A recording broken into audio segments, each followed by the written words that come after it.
आप लोगों को स्क्रीन दिखाई पड़ रही है? दिख रहा है। चलिए, खास करके इसके बारे में कई बार चर्चा पहले हुई भी है, बस छोटी सी चर्चा करेंगे इसके बारे में। धरती की जो आंतरिक संरचना है इसको लेकर के देखिए, लिखा हुआ यहाँ पे स्वेस के अनुसार पृथ्वी की आंतरिक संरचना। एक भूगर्भवेत्ता हुए हैं, उनका नाम स्वेस है, उनके अनुसार एक पृथ्वी की आंतरिक संरचना कैसे कैसे है। खास करके इनकी जो जो इनका सिद्धांत जो आपका है तत्वों को लेकर के है। कौन कौन से तत्व कहाँ कहाँ पे हैं, धरती की जो पेटी है, जो आंतरिक संरचना, उसमें तत्वों का वर्गीकरण कैसे है, इसको लेकर के है। तो कई बार परीक्षा में पूछा है कि सियाल, सीमा और निफे का वर्गीकरण किसके अनुसार है। तो जवाब क्या रहेगा आपका? साफ साफ जवाब आपका रहेगा स्वेस के अनुसार। स्वेस के अनुसार, यहाँ देखिए स्वेस के अनुसार है। तो सियाल, सीमा और निफे, देखिए अंत में कोर दिया हुआ है, निफे की जगह पर यहाँ कोर दिया हुआ है। फिलहाल उसको निफे ही पढ़िए आप। तो सियाल का मतलब होता है सिलिका और एल्युमिनियम।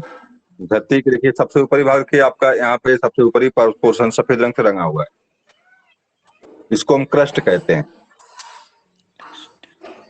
उसको एक अगर आप सेब मान लीजिए, सेब के ऊपरी भाग जो आपका है, सेब का ऊपरी भाग को एक धरती की भूप्रपटी मानिए, और धरती की भूप्रपटी, तरी माइक कम कर अपन, चाहे हाल माइक ले जा कुसुम अपन।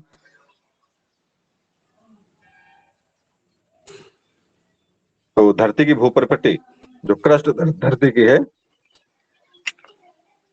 सेब के छिलके के समान पतली है, उसको छोड़ दिया जाए, ऊपरी भाग को बिल्कुल छोड़ दिया जाए, तो धरती के नीचे उसके पोर्शन देखिए यहाँ पे दिख रहा है 30 किलोमीटर तक। मानिए आप धरती के ऊपरी पोर्शन जो आपका है, जिसको बिल्कुल जिसको हम भूप्रपटी कहते हैं, उसको छोड़ दीजिए या उसको सम्मिलित कर लीजिए इसी में, तो उसके नीचे वाले पोर्शन आपका सियाल का आता है। मतलब धरती के भूप्रपटी से लेकर के पूरा नीचे तक का पोर्शन आपका सियाल आता है। ऊपरी आप भूप्रपटी ऊपरी परत को छोड़ दीजिए, क्रस्ट को छोड़ दीजिए, तो सियाल आता है। सियाल के बाद सीमा, सीमा के बाद आपका जो है निफे, निफे का वर्गीकरण किया गया है। तो इस तरह से धरती को क्या बोलते हैं, तत्वों को लेकर के श्लेष महोदय ने 3 भागों में बांटा।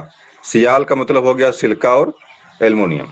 कोई बता दे भाई सियाल का फुल फॉर्म क्या होगा? सिलिका और एल्युमिनियम। सीमा सिलिका और मैग्नीशियम, और निफे यहाँ पे है निकिल और फेरियम। तो 3 चीज इंपॉर्टेंट यहाँ पे आपके हैं। पहली बात तो पूछता है कि तत्वों के आधार पर वर्गीकरण जो किया गया धरती के है, भूप्रपटी क्रस्ट का या उसके पेटियों का, आंतरिक संरचना का, तो स्वेस के अनुसार है 3 वर्गीकरण आपका। सबसे ऊपर पूछता है सबसे ऊपरी भाग धरती के क्रस्ट में किस तत्व की प्रधानता है। अगर धातु का नाम लेगा तो वहां पे क्या लिखेंगे आप? तो वहां पे आप एल्युमिनियम लिखते हैं। अगर धरती की भूप्रपटी में अगर तत्व की बात करता है तो वहां पे बताओ तत्व कौन सा है, कोई बता दे तत्व कौन सा धरती के ऊपरी भाग में? ऑक्सीजन है, बिल्कुल सही है। ऑक्सीजन है। ऑक्सीजन लगभग 45% 46% के अगल बगल ऑक्सीजन है धरती के ऊपरी भाग में, क्रस्ट में। कहीं कहीं तो 47% दिया हुआ है, कहीं कहीं 45% दिया हुआ है। तो मिला जुला के 45 से लेकर के आप जो है 47% के बीच में धरती के ऊपरी भाग में आपका ऑक्सीजन है। लेकिन अगर तत्व की बात करता है सबसे अधिक धातु कौन, धातु की बात करेगा तो वहां पे आप क्या लगाएंगे? वहां पे आप जो है एल्युमिनियम लगाएंगे। अगर पुनः उस पर धातु की बात भी नहीं किया, अगर पदार्थ की बात किया तो वहां पे आप सिलिका लगाएंगे। सिलिका, एल्युमिनियम से ज्यादा मात्रा जो है सिलिका की है। तो 3 चीजें आपके यहाँ से आती हैं ऊपरी भाग को लेकर के, सियाल को लेकर के। सिलिका देखिए, सिलिका पहले है, सियाल है। सिलिका माने सिलिका और सियाल, सिलिका माने बालू होता है, सिलिका का मतलब क्या होता है? बालू। तो सबसे तत्व की बात करेगा तो वहां पे आप ऑक्सीजन लगाएंगे, धातु की बात करेगा तो वहां पे आप सिलिका लगाएंगे, बालू लगाएंगे, और अगर धातु की बात करेगा तो वहां पे आप एल्युमिनियम लगाएंगे। ये कंडीशन है धरती के ऊपरी भाग की सियाल की। अगला चीज आपका जो यहाँ से है, सीमा को लेकर बात आती है। सीमा को लेकर तो सीमा में साफ साफ लिखा हुआ है सिलिका और मैग्नीशियम। बिल्कुल स्पष्ट है। आपके भूकंपीय जो उद्भेदन जो धरती भूकंपीय नहीं, ज्वालामुखी का जो उद्भेदन होता है मूलतः आपके इसी भाग से होता है, सीमा से होता है। तो मैग्नीशियम और बाकी तत्व खूब मात्रा में यहाँ से बाहर निकलते हैं। तो ज्वालामुखी का उद्भेदन मुख्य रूप से आपके जो है इसी भाग से, सीमा वाले पोर्शन से होता है। और उसके नीचे आपका निफे है। निफे माने जानते हैं आप हैं, निकेल और थेरियम, लोहा और तत्व। दूसरी चीज क्या है कि धरती का ऊपरी भाग जो आपका है सियाल, इसका निर्माण हल्के तत्वों से हुआ है, हल्के तत्वों से। इसलिए इसका जो क्या बोलते हैं, इसका जो औसत भार होता है ये 3.5 है। तो आप नीचे ज्यो ज्यो चले आएंगे, ज्यो ज्यो कोर तक, निफे तक पहुंचेंगे, सबसे निचले भाग पर इसका जो है औसत घनत्व, भार नहीं घनत्व है उसका घनत्व, सबसे ऊपरी भाग पर 203 से लेकर 305 तक है। सबसे निचले पोर्शन चले आएंगे, जो निफे आपका ये है, इसका जो घनत्व है ये 13.5 तक है। बीच में जो है कि बीच में आपका 3.5 से लेकर के 13.5 के बीच में है। ये कंडीशन कुछ बनती है, मतलब हल्की और शिक्षा, मतलब क्या हो गया कि धरती के अंदर भाग जो बिल्कुल कठोर भाग में है, बहुत मजबूत है, सारी चीजें साथ अंदर में है। और मध्य भाग को लोग ये कहते हैं कि थोड़ा सा द्रव अवस्था में है। इसका जो क्रोड है, इसका क्रोड के ऊपर का बिल्कुल जो नीचे भाग का मध्य अंतरतम के ऊपर का भाग जो द्रव अवस्था प्लास्टिक के रूप में है, पिघला हुआ है, क्योंकि तापमान ज्यादा यहाँ पे, तापमान ज्यादा होने के कारण पिघली अवस्था में। एक तो बरीकरण श्लेष महोदय ने इस तरह से किया है। तो ये भी कुछ चीजें इंपॉर्टेंट यहाँ से। तो आप जानते हैं कि एल्युमिनियम हल्की धातु है, तो ऊपरी भाग का निर्माण बिल्कुल हल्के तत्वों से हुआ है। सबसे नीचे जो ही जाएंगे, सबसे अंदर जो है सबसे भारी तत्व आपके लोहा और निकिल है। तो सबसे अंदर वाला भाग सबसे ठोस है, ऊपर वाला भाग उससे कम ठोस है, सबसे ऊपर वाला भाग सबसे हल्का है। तो ये थोड़ा सा बात हो गई जो सियाल, सीमा और निफे को लेकर के। अगला देखिए वर्गीकरण जो किया गया है कि भूकंप लहरों को लेकर किया गया है। इसमें फिलहाल किताब में खोजा तो उसका कोई मिला नहीं हमको, लेकिन इसका नाम थोड़ा सा जान लीजिए आप। बातें सब वही हैं जो सियाल, सीमा, निफे को लेकर जो वर्गीकरण किया गया, सारी चीजें वही, लगभग दूरी, आकृति, सब चीजें वही हैं, लेकिन इसका नाम थोड़ा सा अलग कर दिया गया है भूकंपीय लहरों को लेकर के। तो पहला मंडल इसका स्थल मंडल नाम दिया गया। स्थल मंडल को इसको कहा जाता है लिथोस्फीयर। ये स्थल मंडल जहां पे आप रहते हैं इसको लिथोस्फीयर कहा गया, स्थल मंडल नाम दे दिया गया इसका। और मध्य वाला पोर्शन जो था इसको पायरोस्फीयर कहा गया। जो सीमा थी इसको पायरोस्फीयर कहा गया, इसी को मिश्रित मंडल के नाम से भी जानते हैं। और सबसे अंतिम जो पोर्शन जो था आपका, जो क्रोड का था, उसको यहाँ पे जो है बैरोस्फीयर के नाम से जाना गया, बैरोस्फीयर। तो अगर देखिए, अगर इसका धातु को लेकर पूछता है तब तो कोई बात नहीं, तब तो आपको पता है सियाल, सीमा, निफे। लेकिन अगर इसका वर्गीकरण अगर आपका जो है भूकंप की लहरों को लेकर पूछे तो क्या करेंगे आप? तो इसमें जवाब हो जाएगा आपका लिथोस्फीयर, पायरोस्फीयर और बैरोस्फीयर। 3 तरह से स्फीयर में बांटा गया है। आप जानते हैं कि भूकंप की लहरें बताओ कितने प्रकार की होती हैं? तो बता दें हमको, भूकंप की लहरें कितने प्रकार की होती हैं? 3। तीनों का नाम बता दीजिए, कौन कौन से हैं वो? भूकंप की तीनों प्रकार लहरें जो आपकी हैं, कितने नाम बता सकता है कोई? कितने प्रकार के सब नाम बता दीजिए। हेलो, हाँ बताइए। 3 प्रकार की होती है, हाँ, PSL। पी, एस और एल। सबसे सबसे विध्वंसक कौन से इसमें होती लहर? सबसे अधिक जो है कि यल। विध्वंस करती है, यल करती है। बिल्कुल सही जवाब आपका है। तो आपकी आवाज नहीं ये आ भी रही, बहुत परीक्षा, स्लो आ रही है। हमारी आवाज स्लो आ रही है, फिर आप लोगों की आवाज पूरी आ रही है। फुल किए ना चलिए, तब भी बहुत आवाज स्लो आ रहा आवाज हमारी कम है फिलहाल। आवाज तो कम नहीं हमारी है, बगल में मोबाइल हमारे एक और चल रहा है, बिल्कुल आवाज क्लियर है। तो अपने मोबाइल का जरा माइक अपना देखिए बढ़ाइए, देखिए वहां समस्या कुछ नहीं है। है। फुल है सर। चलिए, कुछ प्रॉब्लम होगी, फिलहाल आपकी आवाज पूरी आ रही है, हमारी आवाज भी पूरी जा रही है। मैं म्यूट करता हूँ। तो देखिए, ये जो बैरोस्फीयर और आपका जो लिथोस्फीयर, पायरोस्फीयर का वर्गीकरण जो किया गया है, ये मुख्य रूप से आपके जो है भूकंप की लहरों को लेकर किया गया। और पुणे देखिए सबसे आधुनिक वर्गीकरण जो किया गया है, मैं उस पर आपको आधुनिक वर्गीकरण को ले चलता हूँ। सबसे मॉडर्न वर्गीकरण जो है मैं आपको उस पर ले चलता हूँ।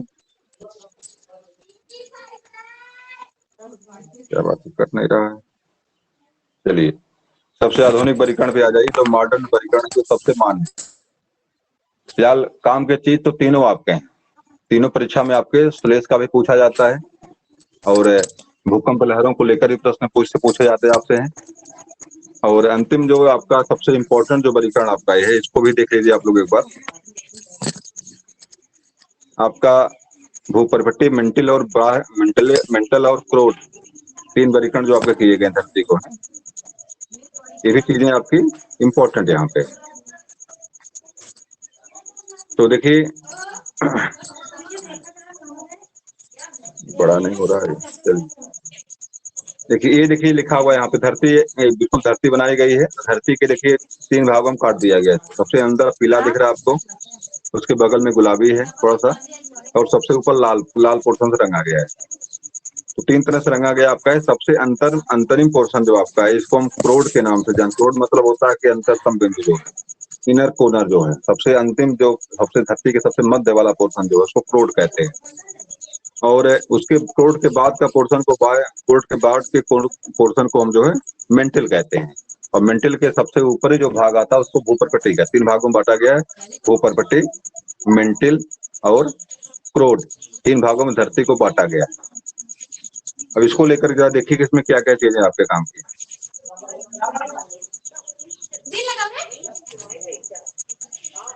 ये देख लीजिए यहाँ पे, इसको देख के जाना समझ में आपको उम्मीद करता हूँ आएगा। पृथ्वी की आंतरिक संरचना है ये। देखिए सबसे ऊपरी भाग आपका जो क्रस्ट, देखिए मोटे रंग से काले रंग से रंगा गया है।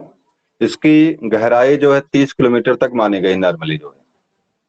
लेकिन अगर समुद्र तल कोई कहीं पे है, जैसे मान लीजिए आप प्रशांत महासागर सबसे गहरा है, कोई बताए भाई कितनी गहराई प्रशांत महासागर की है? सबसे खडक जो मिलता है प्रशांत महासागर में, 4 खडक पाए जाते हैं। उन चारों खडकों में सबसे गहरा खडक कौन सा है, गर्त कौन सा है, नाम बता दीजिए। प्रशांत महासागर का सबसे गहरा गर्त कौन सा है? मेरियाना ट्रेंच या मेरियाना गर्त। बताइए कितनी गहराई उसकी है, भाई गहराई कितनी उसकी है? हाँ 11,033 है, 33 फुट या मीटर करके, मीटर या फुट में है इसको देखना पड़ेगा। फिलहाल 11,033 है।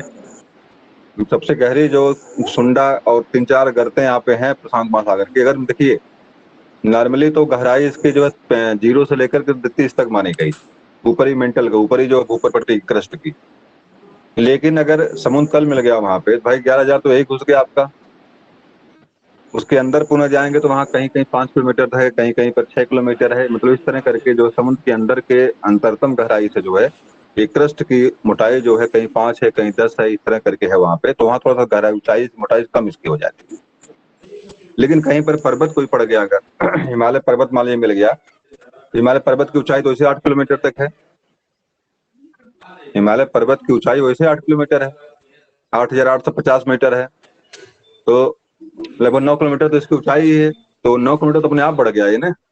हिमालय की जगह पर धरती की मोटाई जो है, धरती की क्रस्ट की मोटाई 9 किलोमीटर अपने आप बढ़ गई है। और अंदर भी थोड़ा सा बढ़ी हुई होगी। तो मतलब नॉर्मली जहाँ पे पर्वत पठार इस तरह जहाँ कंडीशन मिलती है, वहां पर इसकी मोटाई जो है लगभग 100 किलोमीटर तक हो जाती है। तो कहीं 30 है, कहीं 5 है, कहीं 100। ये ज्यादा इंपॉर्टेंट नहीं है। इंपॉर्टेंट इतना जानना केवल आपकी है धरती के ऊपरी भाग की मोटाई नॉर्मल जो आपकी है 0 से लेकर 30 तक होती है। अगर परीक्षा में ये पूछ ले कि सबसे कम मोटाई कहाँ पे होगी, तो उसका आपका समुद्र तल मिलेगा। और सबसे ज्यादा मोटाई कहाँ पे होगी, इसका जवाब आपका जो है पर्वत और पठार इस तरह की चीजें जहां पर है वहां मिलेगा आपको। तो नॉर्मली ऊंचाई इसकी जो कितनी है, 0 से लेकर 30 तक है, भूपर्पट्टी की या क्रस्ट की। अब देखिए यहाँ पे अगला पोर्शन जो आपका आता है, देखिए मेंटल दिया हुआ है। मेंटल देखिए यहाँ से लेकर यहाँ तक दिया हुआ, 2900 से लेकर 30 से लेकर के 2900 तक की पोर्शन जो आपका मेंटल का है। 30 से लेकर के 2900 तक का पोर्शन आपका मेंटल का, देखिए यहाँ से लेकर यहाँ तक है 2900, देखिए यहाँ लिखा हुआ है, ये 30 यहाँ पे है, ये यहाँ से लेकर के यहाँ 30 से लेकर के 2900 किलोमीटर के मध्य की जो जो अब धरती के मध्य का भाग जो है उसको मेंटल कहते हैं। मेंटल का मतलब होता है मध्य भाग। इसके भी 3 भाग, इसके भी 3 पोर्शन किए गए हैं, निचला मेंटल, पुनः है ऊपरा मेंटल, पुनः आपका है यहीं पर एक मोह असंबद्धता पाई जाती है। यहाँ पे देखिए, यहाँ पे है एक मोह असंबद्धता पाई जाती है, और यहीं से अलग होता आपका, यहीं से आपका जो है कि भूपरपट्टी और आपका मेंटल अलग अलग होता है, मोह असंबद्धता। इसके एक खोजकर्ता भी शायद मोह नाम से कोई था, उन्होंने इसकी खोज किया था, इसी कारण से जो है इसको मोह संबद्धता के नाम से जानते हैं। तो आपके मेंटल और भूपरपट्टी क्रस्ट के बीच में मोह संबद्धता है, लगभग 200 किलोमीटर तक उसकी मानी गई है। देखिए यहाँ पे लिखा है, देखिए 200 किलोमीटर आपका यही है, इस पे मानी गई है। कहीं कहीं पर किसी किसी किताब में जो 200 किलोमीटर तक भी क्रस्ट आपका दिया हुआ है। तो मोह संबद्धता आपकी 200 किलोमीटर के और मध्य में मानी गई, क्योंकि भूकंपी लहरें जो होती हैं यहाँ आकर कुछ विचलित होती हैं, यहीं आकर थोड़ा सा उनमें परिवर्तन आता है। तो एक मोह नामक एक भूगर्भवेत्ता था, उन्होंने कहा कि ये मोह संबद्धता है, यहाँ से आकर के थोड़ा सा डिस्टर्बेंस हो रहा है लहरों में, इनका रफ्तार कम ज्यादा हो रही है, उन्होंने मोह संबद्धता कहा इसको। तो एक चीज विशेष रूप से जानिएगा आप जो है कि 30 से लेकर के 2900 किलोमीटर तक आपका मेंटल है। इस मेंटल के बाद देखिए 2900 से लेकर के 6378 यहाँ से लेकर यहाँ तक 6378 किलोमीटर तक आपका जो है क्या है, क्रोड आपका है। क्रोड के भी 2 भाग किए गए हैं। बाय क्रोड देखिए आपका यहाँ से लेकर यहाँ तक है, 5100 2900 से लेकर 5100 तक है, और 5100 से लेकर के 6375 तक आपका जो क्या है, तो आपका जो अंतरतम कोड आता है। तो इस तरह से जो धरती की जो आपकी है, धरती की आपकी परतें जो आपके हैं, मुख्य रूप सबसे मान्य सिद्धांत आपका यही है, भूपरपट्टी, मेंटल और आपका क्रोड। तो मोह संबद्धता को याद रखिएगा, परीक्षा में पूछा गया कहाँ मिलता है ये है, तो भूपरपट्टी और मेंटल के बीच में मोह संबद्धता आपकी है। ऐसे संबद्धता आपकी क्रोड के बीच में भी यहाँ पर भी आती है, उसका यहाँ नाम नहीं दिया हुआ है, एक संबद्धता आपकी यहाँ पर भी है, और वह है आपका लेहमैन गुटे। एक आपका जो है जहाँ पर ये चीजें जहाँ टच होती हैं, यहाँ लिखा नहीं है फिलहाल, मैं बता देता आपको हूँ कि जो यहाँ पे आपका मेंटल और क्रोड के मध्य की जहाँ कंडीशन जहाँ बनती है, उसको जो है गुटेनबर्ग असंबद्धता के नाम से जानते हैं, गुटेनबर्ग। एक असंबद्धता आपकी यहाँ पर भी है, एक असंबद्धता आपकी यहाँ पर भी है, मतलब जो आपके क्रोड के जो 2 पोर्शन बनते हैं, नीचे वाला ऊपर वाला बनता है, उसमें भी एक असंबद्धता वहां पे है, उसको लेहमैन असंबद्धता के नाम से जानते हैं। 3 असंबद्धता आपके यहाँ पे है। एक तो आपका भूपरपट्टी और मेंटल के बीच में है, इसको मोह संबद्ध, बहुत परीक्षा में आपका यही पूछा गया, आपकी परीक्षा में पूछेगा तो यही पूछेगा भी, क्योंकि थोड़ा सा आसान है ये और चर्चा में रहता बराबर है। तो भूपरपट्टी और मेंटल के बीच में असंबद्धता को हम मोह संबद्धता के नाम से जानते हैं। आपका मेंटल और आपका जो क्रोड के बीच की असंबद्धता को हम क्या जानते हैं, गुटेनबर्ग असंबद्धता के नाम से जानते हैं। और क्रोड के निचले और ऊपरी पोर्शन के बीच में असंबद्धता जो उसको लेहमैन असंबद्धता के नाम से जानते हैं। 3 असंबद्धता आपके यहाँ पे है। असंबद्धता का मतलब है अलगाव, यहाँ से अलगाव साफ साफ दिखाई पड़ता है। अलगाव दिखाई कैसे पड़ता है, भूकंप तरंगों को लेकर के। भूकंप तरंगे यहाँ पे आकर थोड़ा सा कहीं कहीं थोड़ा सा विचलित होती हैं, डिस्टर्ब होती हैं, उनमें परिवर्तन उनमें आता है, ये चीजें यहाँ पे लिखा गया है। इस तरह से आपका जो है ये पृथ्वी की आंतरिक संरचना को लेकर ये जो सिद्धांत है ज्यादा इंपॉर्टेंट है, भूपरपट्टी, मेंटल और क्रोड को लेकर के। असंबद्धता यहाँ से याद कर लीजिएगा, असंबद्धता क्या, देखिए एक चीज और यहाँ पे दिया हुआ है, इसके घनत्व को लेकर देखिए डेंसिटी दिया हुआ है। ऊपरी भाग जो आपका है 2.90 से लेकर 3.3 तक भूपरपट्टी की ये जो है घनत्व आपका है। अब देखिए यहाँ पे लिखा हुआ है, यहाँ से लेकर यहाँ तक, यहाँ से लेकर यहाँ तक घनत्व जो आपका है, ये किसका घनत्व है, ये घनत्व आपका है ये मेंटल का। 4.3 से 10, देखो 4.3 यहाँ लिखा, 5.5 यहाँ लिखा, 10 यहाँ लिखा, मतलब 4.3 से लेकर के आपका 10 तक घनत्व इसका है आपके मेंटल का। अब देखिए इसका लिखा हुआ है मेंटल, इसका कहाँ घनत्व, इसका जो है 12.3 से लेकर 13.3 तक, 13.6 तक भी दिया हुआ है। तो इसका एक कॉमन चीज हम निकालते हैं, मतलब इसका एक औसत मोटाई निकालते हैं जब हम। क्या? हाँ बोलिए जी सर, मोटा बोलिए भाई। देखिए, मोटाई को लेकर वर्गीकरण नहीं है, ये घनत्व को लेकर वर्गीकरण, घनत्व को लेकर कितनी डेंसिटी कितनी आपकी है, मतलब कितना नजदीक नजदीक तत्व है, कितना भार इसका, कितना वजन कितना है। आप जानते हैं धरती के ऊपरी भाग का जो घनत्व सबसे कम है, क्योंकि उसका निर्माण जो हल्के तत्वों से हुआ है। मध्य भाग का थोड़ा ज्यादा है, क्योंकि उसका निर्माण कुछ भारी तत्वों से हुआ है। और सबसे निचले भाग जो आपका है, यहाँ पे क्रोड जो आपका, उसका निर्माण लोहा और निकिल से हुआ है, इसलिए बहुत भारी है वो। उसका घनत्व जो क्या है, बहुत ज्यादा है। अभी रुई और पाथर, रुई और रुई, रुई एक तरफ रुई का फा ले लीजिए, एक तरफ जो है किलो को रख लीजिए लोहे वाला, बताइए घनत्व किसका ज्यादा रहेगा?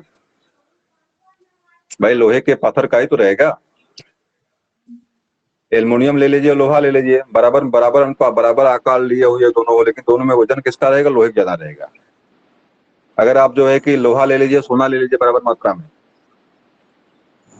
बराबर आकार का लोहा सोना हो, बताओ वो बताओ वजन ज्यादा किसका रहेगा, लोहे का सोने का? लोहे का। सोने का ज्यादा रहेगा। सोने का घनत्व लोहे से ज्यादा होता है। सोने घनत्व लोहे से ज्यादा होता है, मतलब लोहा जो है सोने से कम भारी है।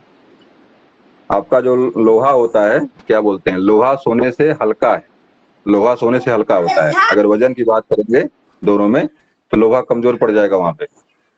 चलिए, बात मेरी मुख्य रूप से थी यहाँ पे कि धरती का औसत घनत्व जो है, अगर सबको निकाल लेंगे, सबको इकट्ठा करेंगे आप, 2.90 से लेकर 3.6 तक इकट्ठा करेंगे, अगर 5.5 बनता है, तो धरती का औसत घनत्व कितना है? धरती का औसत घनत्व कितना है? 5.5 है। बात समझ में आई? और अगर ये पूछता कि सर्वाधिक घनत्व किसका है, तो आपको क्रोड बताएंगे। सबसे कम घनत्व किसका है, तो वहां पे आप जो है थ्रस्ट बताएंगे। और मध्य वाली बात है भाई, मध्य में सबसे ऊपर वाला सबसे हल्का, सबसे नीचे वाला सबसे भारी, सबसे अधिक घनत्व। ये कुछ चीजें आपके नीचे धरती वाला की कितना? बनावट को लेकर। बताइए। हेलो, हाँ बोलिए। रोड का कितना? रोड वाला कितना है? देखिए, देखिए साफ साफ लिखा हुआ है यहीं पे, 12 दशमलव, देखिए यहाँ लिखा हुआ है, ये यहाँ से लेकर यहाँ तक 12.3 से लेकर के 13.6 लिखा हुआ है।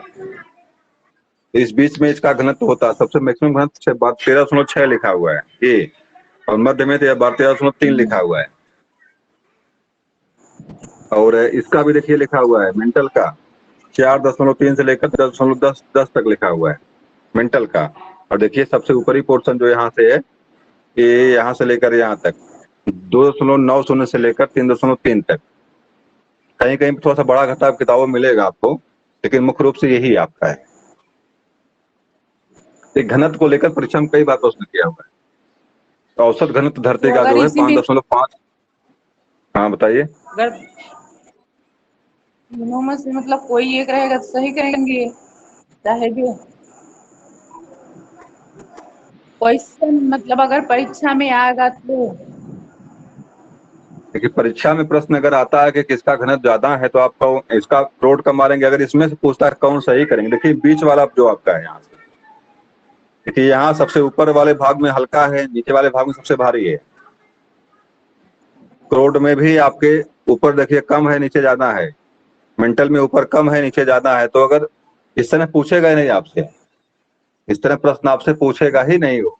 अगर पूछेगा तो बीच वाला भी बनता है, यहाँ पे है 10 यहाँ पे, 4 यहाँ पे, बीच मिलाकर 6.6 कुछ बनेगा, 6.5 या 5.5 बनेगा, बीच वाला बनेगा। ऊपर वाला देखिए 2.50 से 3.50 है, तो यहाँ पे आप जो है कि 3 लगभग कर लीजिए। नीचे वाला पोर्शन जो आपका है 12.3 से लेकर 13.6 तक है, इसको 12.5 कर लीजिए। इस तरह से बीच वाला कॉमन निकाल लीजिए, औसत निकाल लीजिए। औसत निकाल लेंगे तो आप पूछेगा भीतर ऊपर नीचे का पूछेगा, जवाब आपका यहाँ से मिल जाएगा।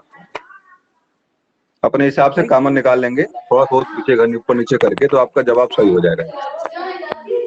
तो ये कुछ चीजें थी धरती के क्रस्ट को लेकर के, असंबद्धता को लेकर के।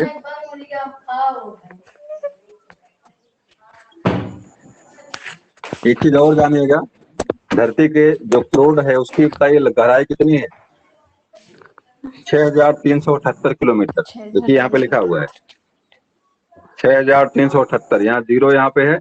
इतना इतना अगर मान लो पूछ ले कि आपका मेंटल कहाँ से कहाँ तक है, 30 किलोमीटर से लेकर के 2,900 किलोमीटर तक। देखिए यहाँ से लेकर यहाँ तक 2900 किलोमीटर तक। 30 से लेकर के 2,900 किलोमीटर तक। आपका एक रोड कहाँ कहाँ से है, तो 2,900 से लेकर के आपका जो है 6,378 किलोमीटर, ये आपका जो है नॉर्मली है। लेकिन किसी किसी 6,378 है। 378 किलोमीटर, 6,378 किलोमीटर है ये। तो इस तरह से ये गहराई इसकी धरती के अंदर की गहराई है। तापमान को लेकर बात करें, सबसे अधिक तापमान किसका है, तो सबसे अधिक तापमान आपके करोड़ का होता है। लोग ऐसी मान्यता है कि धरती के करोड़ भाग तरल अवस्था में है, एज ए प्लास्टिक।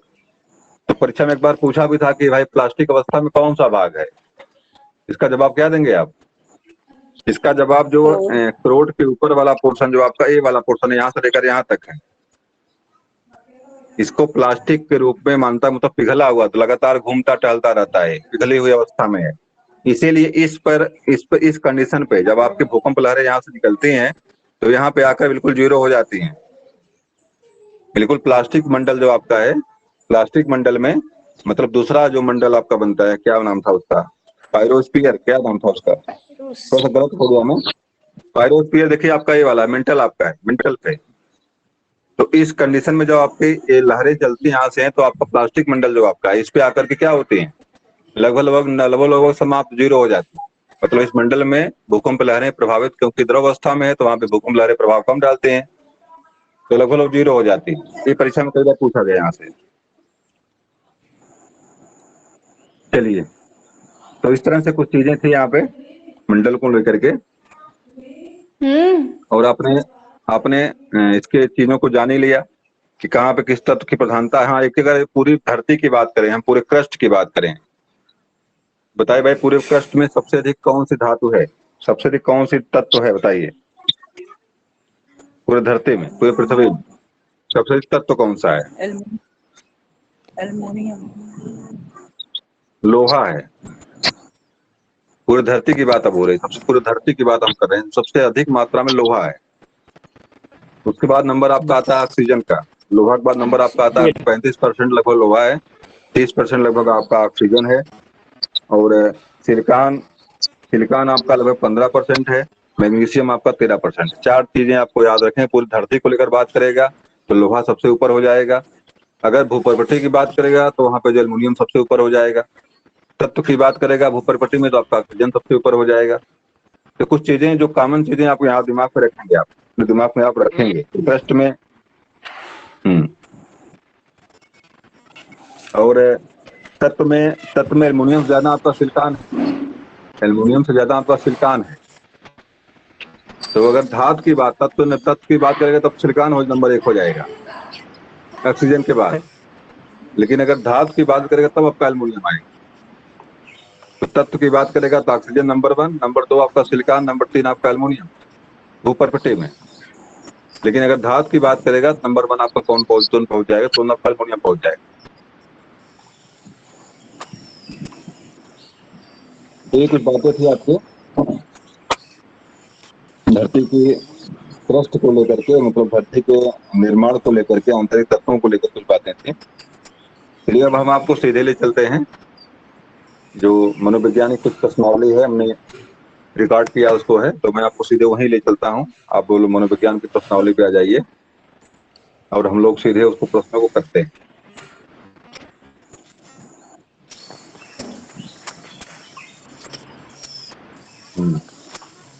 चलिए, जो भी लोग जुड़े हुए हैं सभी लोगों का पुनः स्वागत है। दरअसल स्क्रीन शेयर करने के बाद किसी को मैसेज किया है तो आवाज में वहां से आती नहीं है।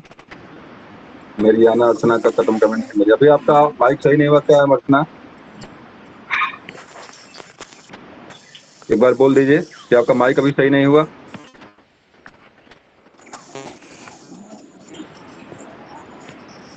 हेलो, अर्चना नहीं। कहाँ अर्चना जुड़ी हूँ। अर्चना का मैसेज आया एक बार है, लगे जुड़ के निकल चुके हैं, लग रहा है वो। चलिए, जुड़ के निकल चुके हैं तो मैं पुनः आपको ले चलता हूँ प्रश्न उत्तरों को ले चलता आपको हूँ। चलिए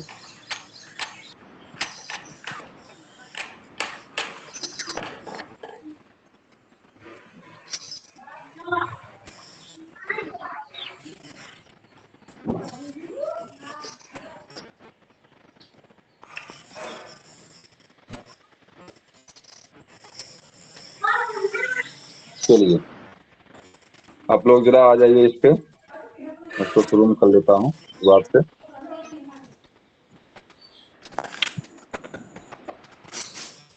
आप लोगों को स्क्रीन दिख रही होगी, अब स्क्रीन दिख रही है, बता दीजिए कोई। चलिए, हाँ, मनोविज्ञान के जनक कौन है? अरस्तु से। बता दी। अरस्तु। विलियम और बोन। अरस्तु के अलावा भी किसी का एक नाम आता है, अरस्तु नहीं है तो क्या जवाब सही करेंगे आप लोग? William bone. जोन्स एक बोन्स है, क्या नाम है उनका? चलिए देखिए, अरस्तु अगर नहीं, शब्द अरस्तु नहीं उसमें आया हुआ है, तब आप उनको सही, विलियम जेम्स को सही करेंगे। William James. अगला देख लीजिए आप,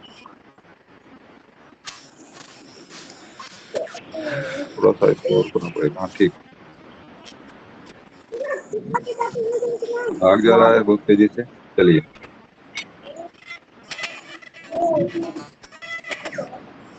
चलिए बता दीजिए भाई, प्रश्न नंबर 4 आ गया आपका। मैं इसको शुरू में सही करता हूँ, समस्या आ रही है। चलिए, प्रश्न लगातार चलता रहे तो ठीक है।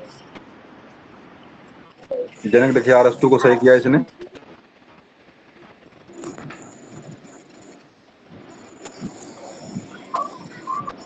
रफ्तार बढ़ा देता हूँ मैं इनकी, ताकि तेजी से थोड़ा सा आगे बढ़ाइए।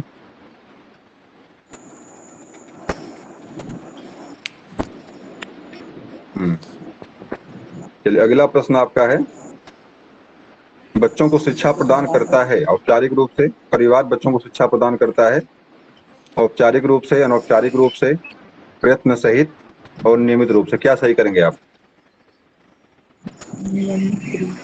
नियमित। देखिए, औपचारिक शिक्षा जो होती है विद्यालय शिक्षा मुख्य रूप से होती है।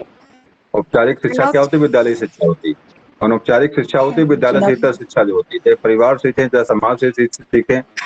औपचारिक का मतलब होता है फॉर्मल एजुकेशन, और इनफॉर्मल का मतलब होता है कि कहीं से भी सीख जाइए आप, घर में बाग में, खेत में, खलिहान में, कहीं भी कुछ सीख जाइए, वो अनौपचारिक या इनफॉर्मल में आता है।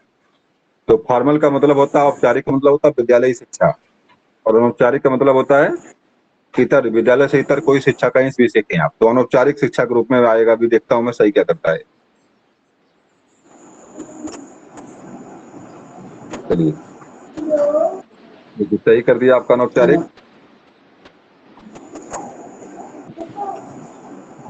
चलिए अगला, इसके किसके अनुसार शिक्षा मनोविज्ञान शिक्षा का विज्ञान है? किसके अनुसार शिक्षा मनोविज्ञान शिक्षा का विज्ञान? बता दीजिए भाई। स्किनर। स्किनर। स्किनर, पील, पीलसबर्ग और ब्रूनर। उम्मीद है कि स्किनर सही होगा।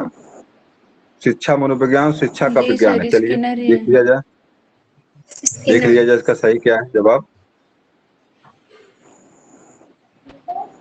चलिए, सही तो पील को किया है, पील, पील सही किया यहाँ पे। चलिए एक बार देख लीजिए इनको भी।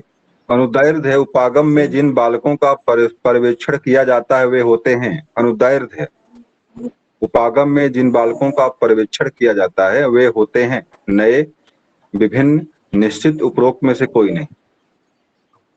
पहली बात तो बताइए, अनुदैर्ध्य क्या होता है? तरंग होती है अनुदैर्ध्य, और इस तरह की तरंगे होती है, तो अनुदैर्ध्य क्या होता है? ये क्या चीज है? किसी को पता, किसी को इसमें है? अनुदैर्ध्य चीज क्या चीज है? अनुदैर्ध्य क्या है? तरंग। चलिए, तरंग तो है, फिलहाल तरंग तो यहाँ पे है नहीं, तरंग तो यहाँ पे है नहीं। तो अनुदैर्ध्य उपागम है में जिन बालकों का पर्यवेक्षण किया जाता है वे होते हैं। तो इसका एक तरह से निश्चित, एक तरह से क्या होता है कि निश्चित जगह होती है, और निश्चित जगह पे बालक को रख करके उसका जो पर्यवेक्षण होता है, एक विशेष जगह पर किसी बालक को केंद्र में रखते हैं और लगातार उसका पर्यवेक्षण करते हैं। उसी को अनुदैर्ध्य उपागम के रूप में जानते हैं। विशेष कंडीशन में रख करके उस बालक को हम लोग चेक करते हैं कि बालक वास्तव में है क्या, उसके अंदर की समस्या क्या है, क्या चीज कैसे क्या है। ऐसी चीजों को बालक क्या होता है, यहाँ देखिए, नए बालक, विभिन्न बालक, निश्चित और उपनिश्चित, इसमें से निश्चित बालक होता है वो। तो बालक कैसा होता है, फिक्स होता है, निश्चित बालक होता है, उसी को रख करके हम परीक्षण करते होता है। देखते हैं इसका जवाब क्या करता है। चलिए, निश्चित सही हो गया आपका। आगे आ जाइए, अगले प्रश्न में आपके है। बताइए भाई, तो सबको आना चाहिए, व्यवहारवाद का पिता कौन है? वाटसन। बता दीजिए। वाटसन। चलिए, वाटसन सही वाटसन। है। चलिए, वाटसन सही बिल्कुल होगा, उम्मीद है। व्यवहारवाद वाटसन से शुरू होता है। चलिए, अगला आ जाइए। इसमें प्रश्न आपका है, मनोविज्ञान के कौन से समूह में ने महसूस करने योग्य तथा मापने योग्य व्यवहार का अपना ध्यान केंद्रित किया? मनोविज्ञान के कौन से समूह ने महसूस करने योग्य तथा मापने योग्य व्यवहार पर अपना ध्यान केंद्रित किया? व्यवहारवादी, प्रकारवादी, संरचनावादी, समग्रवादी। क्या सही करेंगे भाई? व्यवहार की बात है, बात तो व्यवहार की यहाँ पे हो रही, तो व्यवहार ही सही होगा, व्यवहारवादी होंगे। देख लेते हैं, देखते हैं सही क्या करता है। तो आपका व्यवहारवादी सही हो गया है। आगे बढ़ते हैं प्रश्न नंबर 7 को लेकर के। किसके अनुसार शिक्षा मनोविज्ञान व्यक्ति के जन्म से लेकर के वृद्धावस्था तक सीखने संबंधी अनुभवों का वर्णन और व्याख्या करता है? किसके अनुसार शिक्षा मनोविज्ञान व्यक्ति के जन्म से लेकर वृद्धावस्था तक सीखने। प्रो। चलिए, बिल्कुल सही जवाब होगा, आपको उम्मीद करते हैं प्रो सही होगा।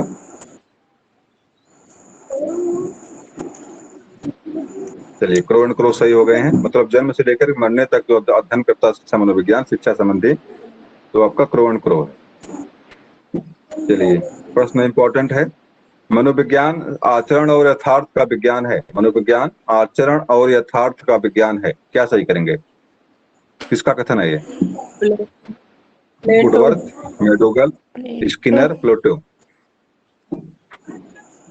मनोविज्ञान आचरण और यथार्थ का विज्ञान है। वुडवर्थ तो नहीं कहेंगे, प्लेटो होगा। प्लेटो तो नहीं होगा, देखते हैं। मैकडूगल। चलिए, देख लेते हैं क्या सही इसका है। चलिए, मैकडोगल सही है। आचरण और यथार्थ का विज्ञान है, मैकडोगल सही है। चलिए, मनोविज्ञान की शाखा के रूप में शिक्षा मनोविज्ञान की उत्पत्ति हुई, कब हुई है? 1920 में, 1900 में, 1905 में, 1990 में। कब सही करेंगे? 1900 में बा वाला सही है, मुझे लगता है पहला सही है। 1920 वाला 1920। देखते हैं सही क्या करता है इसमें है।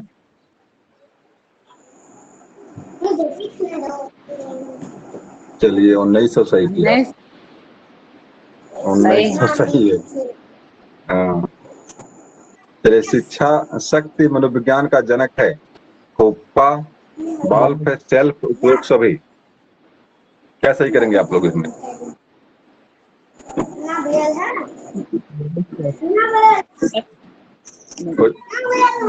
कोई बताए भाई, क्या सही करेंगे? वाल सभी। चलिए, देखते हैं शक्ति मनोविज्ञान वाले। चलिए, तो वाल्फ ही सही है। प्रथम शैक्षिक मनोवैज्ञानिक माना जाता है। प्रथम शैक्षिक मनोवैज्ञानिक माना जाता है। स्किनर को, थॉर्नडाइक को, फ्रोबेल को, कोई नहीं। सही भाई, थॉर्नडाइक ही होंगे। थॉर्नडाइक ही होंगे, क्योंकि शैक्षिक प्रथम वैज्ञानिक वही थे। यहाँ तो कोई नहीं सही कर रहा है। मैंने थॉर्नडाइक ही सही किया है। थॉर्नडाइक को ही सही किया है। चलिए, हम तो कहें भाई ये भी गड़बड़ हो गया। थॉर्नडाइक ही सही है। अगला प्रश्न देख लीजिए, ये तो सबको पता होगा। मनोविश्लेषणात्मकवाद संप्रदाय का जनक कौन है? बोल दीजिए फर्दना। फ्रायड है। उसी ने इदम, अहम और पराहम दिया है। मनोविश्लेषणात्मक सिद्धांत तो ही उसी ने प्रस्तुत किया। दिमाग का जो विश्लेषण पहली बार जो है प्रस्तुत करने वाले आपके फ्रायड ही थे। देख लीजिए जवाब इसका। चलिए फ्राइड सही हो गया। अगला देख लीजिए। अगला प्रश्न आपका है मनोविज्ञान अनुभव और व्यवहार का विज्ञान है, बहुत इंपॉर्टेंट है। कोटेशन किसका बताइए? वाटसन, स्किनर, अरस्तु, वुडवर्थ। क्या सही करेंगे? वुडवर्थ। मनोविज्ञान अनुभव और व्यवहार का विज्ञान, चलिए देख लेते हैं। वाटसन। स्किनर सही किया इसमें, स्किनर।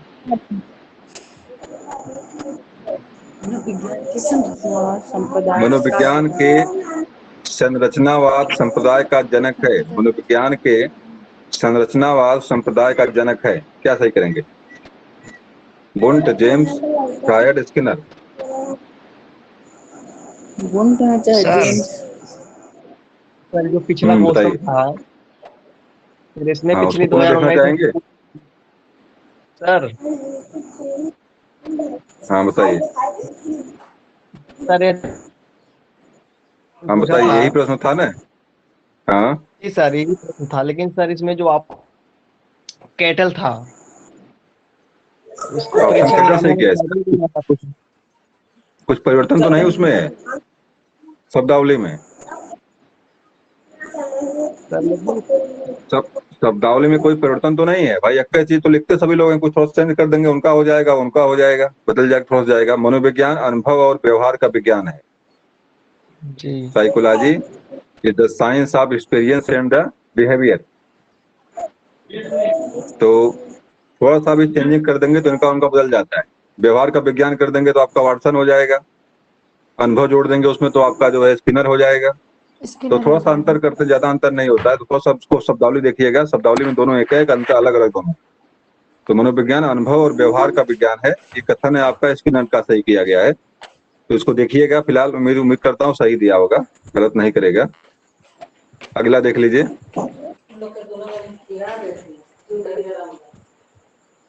मनोविज्ञान के संरचनावाद संप्रदाय के जनक हैं। तो जनक देख लीजिए इनका, कौन जनक इसके हैं? जेम्स। चलिए अभी चेक किया, बुंट सही किया गया है। संरचनावाद के बुंट हैं। मनोविज्ञान के प्रकारवाद संप्रदाय का जनक कौन है? बुंट, जेम्स, फ्रायड, स्किनर। संप्रदायवाद का कौन है भाई? प्रकारवाद जेम्स। क्या सही करेंगे आप? जेम्स सही करेंगे? जेम्स। चलिए देख ही लीजिए कौन सही है। जेम्स सही है बिल्कुल। देखिए काट के बुंट सही किया इसको। एक मिनट रुकिए आप लोग, बैठ जाता हूं मैं। काट के इसको बुंट सही किया उसने। मैं आवाज खोल दूं इनकी, क्या बोल रहे हैं ये महारान जी? सुन लीजिए क्या बोल रहे हैं ये।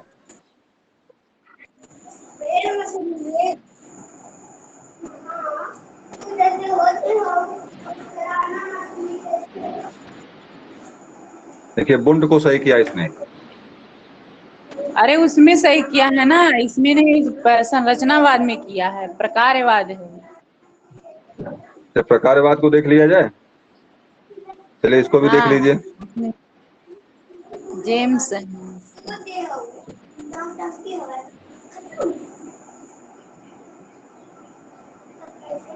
आवाज खोल दूं इनका? रुकिए इनकी आवाज खोल दिए, थोड़ा सा आवाज खोल दिया जाए।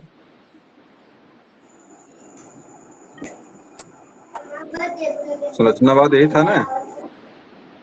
हाँ, इनकी मैं आवाज खोलता हूँ, देखें क्या बोल रहे हैं ये महाराज है जी।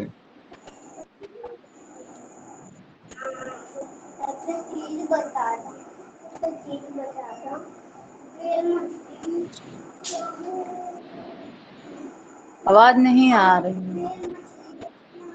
चलिए जेम्स सही किया गया, सही है आपका। जेम्स सही किया गया, सही है। जेम्स सही है, बुंट नहीं, जेम्स सही किया गया है। चलिए गेस्टाल्टवाद संप्रदाय का जन्म कहाँ बताया हुआ है? गेस्टाल्टवाद का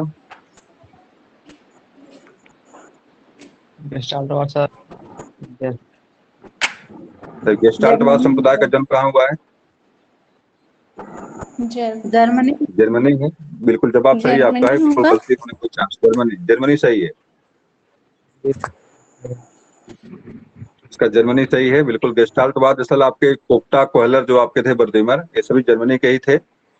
तो इसका जर्मनी, गेस्टाल्टवादी जर्मनी के ही थे। जर्मनी सही इसका है। चलिए, मनोविज्ञान के में व्यवहारवाद संप्रदाय का जनक कौन? व्यवहारवाद का जनक कौन है भाई? तो वही जवाब आपका वाटसन वाटसन। होगा, उम्मीद करते हैं।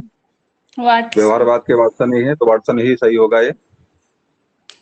देखते हैं कौन सही कर रहे हैं। वाटसन सही है। चलिए ठीक है, अगला आ जाइए। मनोविज्ञान का प्रारंभ में अर्थ था, तो बहुत आसान प्रश्न है, सबको जवाब इसका आना चाहिए। बताइए भाई, मनोविज्ञान का प्रारंभ में क्या अर्थ था? आत्मा का विज्ञान, मन का विज्ञान, चेतना का विज्ञान, व्यवहार का? सही, आत्मा का विज्ञान। आत्मा का विज्ञान। मन का विज्ञान किसने आत्मा कहा का है? विज्ञान। मन का विज्ञान कहने वाले कौन है? मन का विज्ञान किसने कहा था? एक पोम्पोलाजी करके है। बुधवर्थ में सबको नहीं नहीं, दिया है मन का सबने, मतलब विज्ञान, मन का विज्ञान जो है पोम्पोलाजी करके, एक पोम्पोलाजी करके उन्होंने कहा है। चलिए मिलेगा आगे भी आपको, मैं देख लेता इसका जवाब क्या है। पहले आत्मा था, पहले दर्शन शास्त्र का एक विषय था ये, बाद में उससे अलग होकर आत्मा का अध्ययन करता है, पुनः मन का, पुनः चेतना का, पुनः अंत में व्यवहार का अध्ययन करता है। चलिए देखिए, आ गया मनोविज्ञान विषय की उत्पत्ति किस विषय की शाखा के रूप में हुई थी? बताइए भाई। समाज शास्त्र, दर्शन शास्त्र, कोई नहीं, तर्क शास्त्र। शास्त्र। तो दर्शन से। दर्शन शास्त्र के शाखा के रूप दर्शन में, दर्शन शास्त्र। चूंकि दर्शन जो है आत्मा का अध्ययन करता है, अभी भी दर्शन आज भी जो है आत्मा और तरह के आत्मा परमात्मा पर अध्ययन करता है, लेकिन आपका वहीं से अलग होकर के आपका शिक्षा, आपका जो है मनोविज्ञान, आपका जो है दर्शन शास्त्र अलग होकर मनोविज्ञान बनता है। और खास करके ये जो है आपका बाद में ये मुख्य रूप से जो आपके व्यवहार का अध्ययन शुरू कर दिया वाटसन। तो दर्शन शास्त्र है। चलिए आगे देखते हैं। आपका 20वां प्रश्न आ गया, बता दीजिए भाई। शिक्षा में मनोविज्ञान अवधारणा में प्रयुक्त करने का श्रेय किसे दिया जाता है? शिक्षा में मनोविज्ञान अवधारणा को प्रथम बार लाने वाले कौन थे? थॉर्नडाइक। थॉर्नडाइक, प्लेटो, स्किनर और रूसो का नाम दे। एक भी जानिएगा कि प्रथम बार अगर कोई मनोविज्ञान की बातों को स्वीकृति प्रदान करता तो वो रूसो था। एमिल पुस्तक उसकी है, एमिल। सर्वप्रथम उसने क्या है? उसने कहा कि इंद्रियां ज्ञान के द्वार हैं, बच्चे को प्रकृति की गोद में छोड़ दो, स्वतः सीखेगा वो। तो प्रथम बार मनोविज्ञान की जो व्यवहारवादी दृष्टिकोण था, प्रथम बार स्वीकृति प्रदान उसने रूसो ने किया। मैं देखता हूँ जवाब क्या इसका यहाँ पे है। प्लेटो को देखिए सही क्या करता है।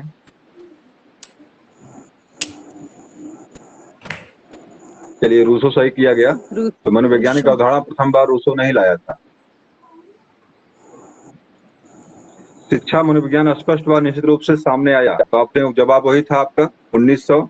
इसके पहले भी जवाब प्रश्न एक आया था ना कि कब ये जो है कि हाँ, शिक्षा आया मनोविज्ञान स्पष्ट रूप से सामने आया था। देखता हूँ जवाब यहाँ पे क्या सही किया है। 1900 था उसका। आसपास ये देखिए 1920 आ गया निश्चित रूप से। इस बार 1920 सही कर दिया इसने। पी साइकोलॉजी शब्द की देखिए निश्चित रूप से मनोविज्ञान का जो निश्चित रूप से 1900 में तो अस्तित्व में आया है, लेकिन निश्चित रूप से जो आया था 1920 में आया था। तो पी साइकोलॉजी मतलब साइकोलॉजी शब्द की उत्पत्ति किस भाषा से हुई है? लैटिन से, फ्रेंच से, यूनानी से? कोई नहीं, क्या सही करेंगे? चलिए बिल्कुल लैटिन भाषा ही होगी ये। Latin sir. लैटिन भाषा, हाँ लैटिन ही होगी ये साइकोलॉजी, लैटिन भाषा ही होगी। देख लिया जाता, अभी मिल जाएगा इसका जवाब। चलिए लैटिन सही है। प्रथम मनोवैज्ञानिक प्रयोगशाला 1879 में जर्मनी लिपजिंग में नगर में स्थापित की गई है। किसके द्वारा स्थापित की गई थी? विलियम जेम्स, विलियम बुंड, अरस्तु, प्लेटो? और विलियम बुंड। क्या सही करें? विलियम बुंड। विलियम बुंड। चलिए देख लेते हैं। ये डेट याद रखिएगा, 1879 का डेट याद रखिएगा, लिपजिंग शहर याद रखिएगा। परीक्षा में तीनों प्रश्न पूछ सकता है यहाँ से। विलियम बुंड ने किया, बिल्कुल सही है। तीनों चीज इंपॉर्टेंट यहाँ से है। 1879, लिपजिंग शहर, जर्मनी और विलियम बुंड, तीनों इंपॉर्टेंट है। कोई प्रश्न परीक्षा में यहाँ से पूछ सकता है। मनोविज्ञान किस प्रकार का विज्ञान है? अशुद्ध विज्ञान, प्राकृतिक विज्ञान, विधायक विज्ञान, सामाजिक विज्ञान? बताइए भाई, परीक्षा में एक बार बताया भी था इसके पहले मैंने। तो विधायक क्या सही विज्ञान करेंगे सर। यहाँ पे आप? बिल्कुल जवाब सही आपका, विधायक विज्ञान। विज्ञान। ये विधायक विज्ञान है, बिल्कुल जवाब सही आपका है। चलिए आगे देखते हैं क्या सही करता है अब ये। तो सही हो गया आपका विधायक विज्ञान। हेलो आगे देख, हाँ बताइए। सर, विधायक विज्ञान का मतलब क्या हुआ? हाँ विधायक तो भाई, ये तो मुझे भी समझ में नहीं आया विधायक विज्ञान। विधायक विज्ञान मतलब तो विधिवत विज्ञान मान लीजिए आप, निश्चित विज्ञान। विधायक विज्ञान का मतलब जो होता है एक निश्चित विज्ञान। तो अभी किसी ने कहा भी है कि मनोविज्ञान एक निश्चित विज्ञान है। किसकी लाइन है ये? चलिए किसी की लाइन है ये, मनोविज्ञान व्यवहार का निश्चित विज्ञान है। तो इस तरह से किसी की लाइन है ये। तो एक निश्चित विज्ञान मतलब विधायक मतलब यही हो गया कि भाई विधायक तो ये होंगे नहीं, जो लोग आपके चुने जाते हैं विधायक में आएगा नहीं। फिलहाल एक निश्चित विज्ञान मानिए आप इसको, विधायक विज्ञान को। फिलहाल इसके बारे में बहुत स्पष्ट रूप से शब्दावली जानकारी हमें मेरे दिमाग में नहीं है, इसको खोजूंगा मैं। इसका मतलब क्या है? मनोविज्ञान को मन या मस्तिष्क का विज्ञान मानने वाले हैं। देखिए मिल गया पोम्पोनाजी, पोम्पोनोजी। पोम्पोनाजी। तो आपके यही पोम्पोनोजी आपके हैं, यही पोम्पोनोजी। चलिए आगे आ जाइए। तो मन मस्तिष्क का विज्ञान, मन या मस्तिष्क का विज्ञान मानने वाले कौन थे? पोम्पोनाजी थे। वुडवर्थ ने और वाटसन ने तो व्यवहार का विज्ञान इसे बनाया। चलिए आगे आते हैं।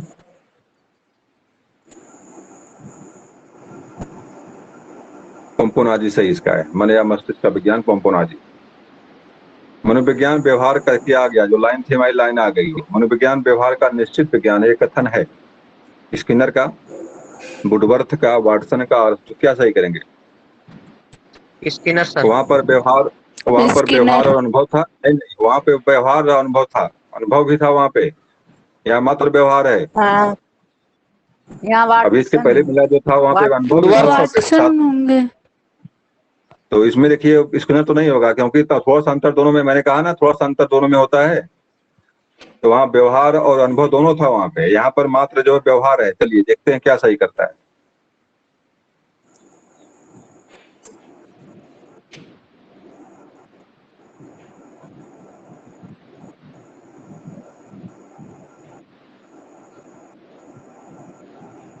चलिए वाटसन सही किया गया यहाँ पे, वाटसन सही है।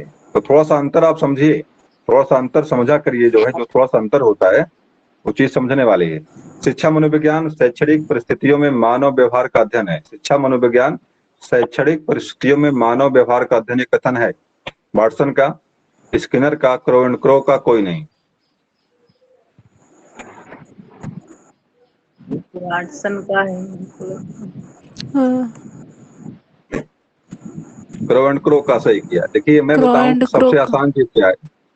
आपको करना क्या होता है, ये सब क्वेश्चन दे, इसको नोट कर लीजिए पन्ने पे, पन्नों पे। इस तरह याद नहीं होगा, इस तरह से याद बिल्कुल नहीं होगा ये। आपको इसको नोट करना है पन्ने पे सारे क्वेश्चन को। और 50-60 अधिकतम जो है, अधिकतम जो होंगे आपके 50 या 60 क्वेश्चन मिलेंगे आपको। और परीक्षा में 2 नंबर 3 नंबर यहीं से आते हैं। हर परीक्षा में 2 नंबर 3 नंबर आपके क्वेश्चन से ही सीधे आते हैं, और वहां से गलती होती है बराबर।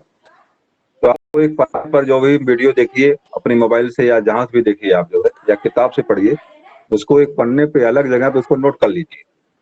और नोट करके उसको रट्टा मार जाइए पूरी तरह से, किसी लाइन किसने कहा है। वो रटने वाली चीज ही है, आपको याद नहीं होगी। मतलब उस तरह से आपको पढ़ेंगे, पढ़ने से याद नहीं होगी, रटना पड़ेगा आपको इसको।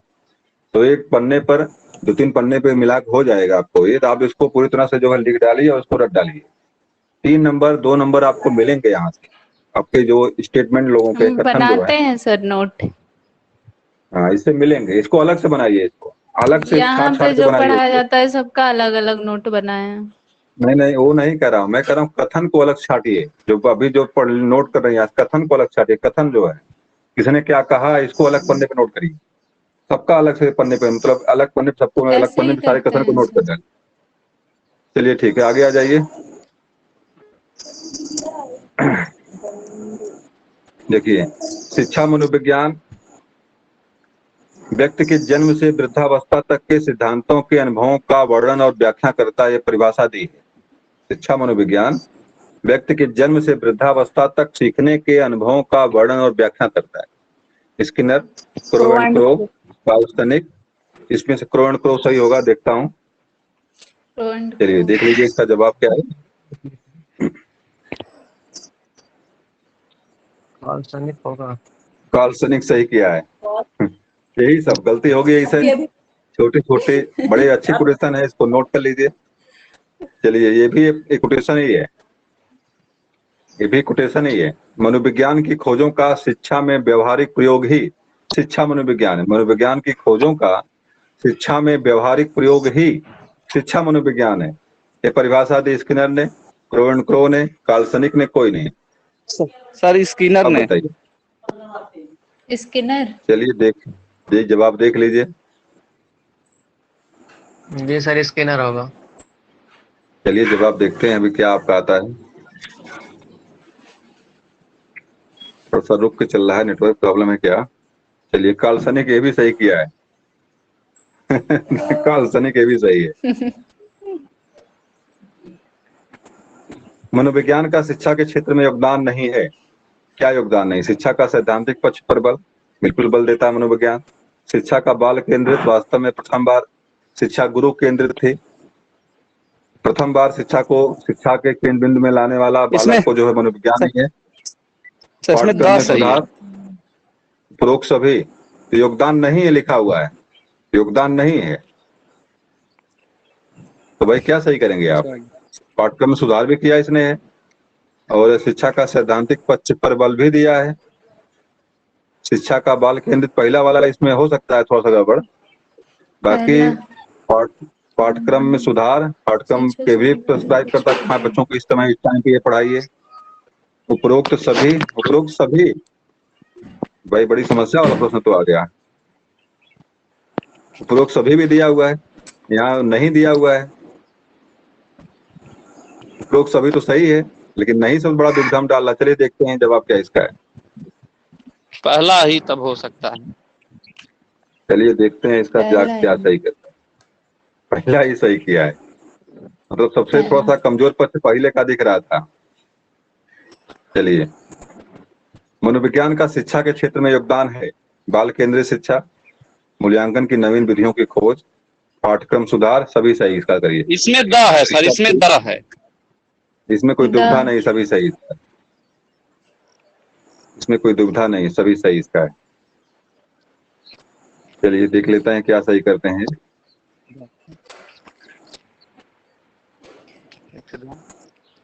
सभी सही इसका है।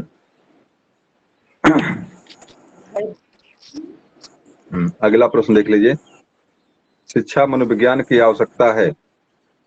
शिक्षा मनोविज्ञान आवश्यक है शिक्षकों के लिए, छात्रों के लिए, अभिभावकों के लिए, सभी के लिए। क्या सही करेंगे? सभी सर, सभी के लिए। सही हो गया। शिक्षक को भी जरूरी है, छात्रों को भी जरूरी है, और अभिभावक के लिए भी जरूरी है। जी सर, सभी। चलिए तो इसका सभी सही होना चाहिए, देखता हूँ मैं सही क्या करता है। चलिए सही हो गया आपका जवाब। शिक्षा मनोविज्ञान का योगदान है अनुशासन हेतु, बाल विकास के लिए, इसमें द वाला सही है सर, द वाला। मूल्यांकन के सर्वांगीण विकास हेतु। चलिए द वाला ही लगभग सही कर रहा था वो, तब तक हम लोग कट कर दिए उसको, सही करने दीजिए उसको। सर्वांगीण विकास बिल्कुल होना चाहिए। शिक्षा मनोविज्ञान की भूमिका होती है स्वयं को समझने में, बालक को समझने में, और शिक्षण विधियों के चयन में, संपूर्ण शैक्षिक प्रक्रिया में। क्या सही करेंगे? इसमें भी द ही सर, इसमें भी द है। हाँ बिल्कुल, संपूर्ण शिक्षक प्रक्रिया, तो शिक्षण प्रक्रिया बिल्कुल सब कुछ उसमें आ जाएगा। स्वयं को समझिए, बालक को समझिए, शिक्षण विधियों को समझिए, संपूर्ण शैक्षिक प्रक्रिया को समझिए, सारी चीजें आपके दा में आ जाएंगी। तो आपका दा वाला ही सही यहाँ पर भी होगा, बिल्कुल सही जवाब आपका होना चाहिए। मैं देख लेता हूँ। चलिए दा सही आपका। चलिए अगला आपका है, शिक्षा की आंतरिक शक्तियों का स्वाभाविक, समन्वित और प्रगतिशील विकास है। यह परिभाषा है पेस्टालॉजी, फ्रोबेल, गांधी। तो क्या सही करेंगे बताइए? इसमें से क्या सही करेंगे आप लोग? पेस्टालॉजी को सही करेंगे, फ्रोबेल को, गांधी को, टैगोर को, किसको सही करेंगे? आंतरिक शक्तियों का स्वाभाविक, समन्वित और प्रगतिशील विकास है। भाई गांधी जी तो नहीं इसमें, गांधी जी तो गांधी नहीं जी है, चाहे तो गांधी जी नहीं है। गांधी जी ने कहा कि education is the all type of development, mind body and soul. आत्मा, आत्मा शरीर और क्या बोलते हैं, मस्तिष्क का विकास शिक्षा उन्होंने कहा। तो इसमें टैगोर का हो सकता है, टैगोर का देखता हूं मैं क्या सही करता है। टैगोर या प्रेस्टोलॉजी। ये तो भैया, ये तो छोड़ दिया, बताया ही नहीं, रुकिए एक मिनट। तो नहीं, पेस्टलाजी बताया। पेस्टोलॉजी बताया तो है दूसरा भी बताया था, मैंने ध्यान नहीं दिया जी उसमें। सर। शिक्षा मनोविज्ञान आवश्यक है, तो हो ही गया है। तो थोड़ा सा आगे बढ़ते हैं। तो चलिए चलिए ठीक है। तो प्रश्न कैसे कहाँ गायब हो गया वो?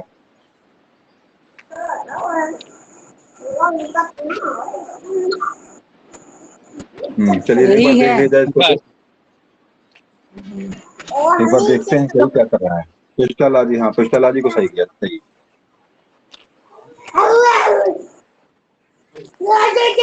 साइकोलॉजी शब्द का प्रयोग किसने किया? अरस्तु, प्लेटो, अरस्तु ने। रुडोल्फ बोयकाल। पी साइकोलॉजी शब्द का प्रयोग हम किसने किया? चलिए देखते हैं क्या सही करता है इसमें। रुडोल्फ बोयकल, रुडोल्फ बोयकल ने इस शब्द का प्रयोग प्रथम बार किया था। खेल की अवधारणा जगत को किसने प्रदान किया? ये सबको आना चाहिए। वाटसन, फ्रोबेल, बताइए भाई, खेल शब्द को किसने लाया था शिक्षा जगत में? फ्रोबेल। फ्रोबेल सही होना चाहिए, इसका फ्रोबेल जवाब सही है, बिल्कुल सही जवाब आपका है फ्रोबेल। जीन पियाजे ने बल दिया, बताइए भाई। संज्ञानात्मक विकास। क्रियात्मक विकास पर भावात्मक, संज्ञात्मक विकास इनका है। इसका जवाब भी देख लीजिए अब। चलिए सही हो गया। मैडम मरिया मॉन्टेसरी द्वारा दी गई शिक्षण विधि है। सबको आना चाहिए, बताइए जवाब दीजिए क्या सही है। मॉन्टेसरी, बिल्कुल सही जवाब आपका है। हाँ, सा वाला सही इसमें है, मॉन्टेसरी। किंडरगार्टन सबको पता है, कोई समस्या नहीं यहाँ पे है, फ्रोबेल है। चलिए अगला देख लीजिए। संज्ञानात्मक समस्या का हल है। जी अपने वातावरण में घटित घटनाओं का ज्ञान। संज्ञानात्मक है, समस्या का हल, बुद्धिलब्धि, अपने वातावरण में घटित संज्ञाओं का ज्ञान। और यही सा वाला। कोई नहीं, यहाँ पे लिखा है अपने वातावरण में घटित संज्ञानात्मक है। चलिए ठीक है, देख लेते हैं, सा वाला सही होना चाहिए। चलिए सही वही किया, सा वाला। विकासात्मक मनोविज्ञान का जनक माना जाता है, किसे मानेंगे? जेरोम ब्रूनर को, जीन पियाजे को? जी सर, ब्रूनर ही रहा। जेरोम ब्रूनर है विकासात्मक मनोविज्ञान। चलिए जवाब देख लीजिए इसका।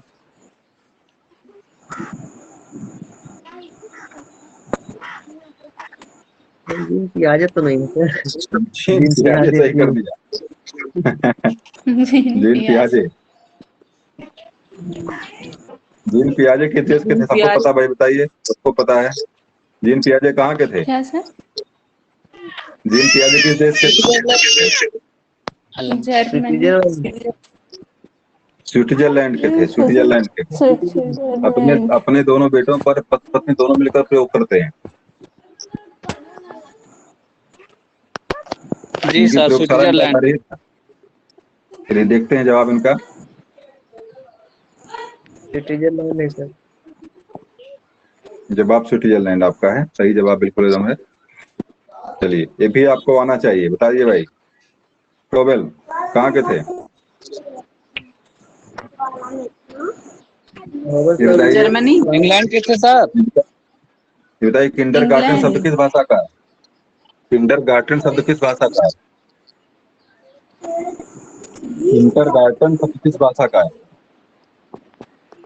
जर्मन। जर्मन भाषा का है। जर्मनी के कंफर्म है भाई, इनका सर जर्मनी जर्मनी, तो जर्मनी के ही होंगे। जी सर, जर्मनी। जवाब देख लीजिए इसका, जर्मनी के थे, फ्रोबेल जर्मनी के थे। चलिए, फ्रोबेल के किंडरगार्टन का उद्देश्य है बालक का मानसिक विकास, बालक का शारीरिक विकास, बालक का सर्वांगीण विकास, बालक का भाव। क्या सही करेंगे सर बालक का सर्वांगीण विकास। बिल्कुल सा वाला सही होना चाहिए, हमको भी लगता है। मैं देखता हूँ इसका सही जवाब क्या है। जवाब देख लीजिए, बालक का सर्वांगीण विकास ही होगा, क्योंकि शिक्षा का उद्देश्य ही सर्वांगीण विकास से है।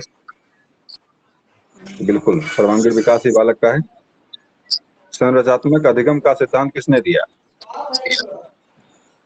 चलिए, ब्रूनर का आ गया। संरचनात्मक अधिगम का सिद्धांत ब्रूनर ने दिया है।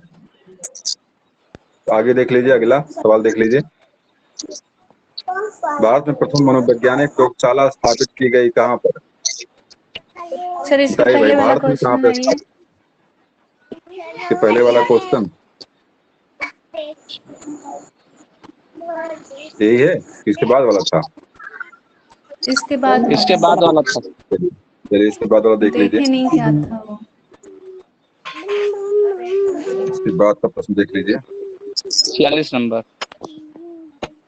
बस बस वही उसी का नंबर है, उसके बाद वही आएगा। ये है प्रश्न आपका, ये है संरचनात्मक अधिगम का सिद्धांत। संरचनात्मक अधिगम ब्रूनर सही किया था वहां पे, इसका ब्रूनर है।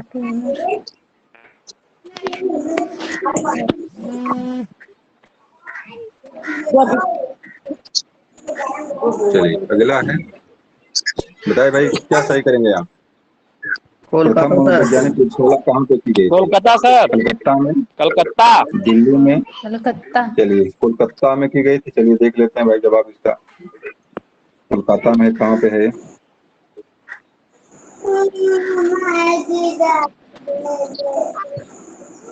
कोलकाता सही है। किसने स्थापित किया था? बहुत बढ़िया, गांधी, सर ये अपना doctor N Sen Gupta. Doctor doctor N Sen Gupta. चलिए बहुत बढ़िया, बहुत बढ़िया जवाब सही बिल्कुल आप लोगों का है। तो कलकत्ता में स्थापित यही किए थे। अपनी आत्मा को त्यागा, फिर मन को, फिर चेतना का त्याग किया। तब ये लाइन किसकी है? वुडवर्थ। बिल्कुल जवाब आपका सही होना चाहिए, जवाब आपका सही होना चाहिए। वाटसन का होगा या वुडवर्थ का होगा?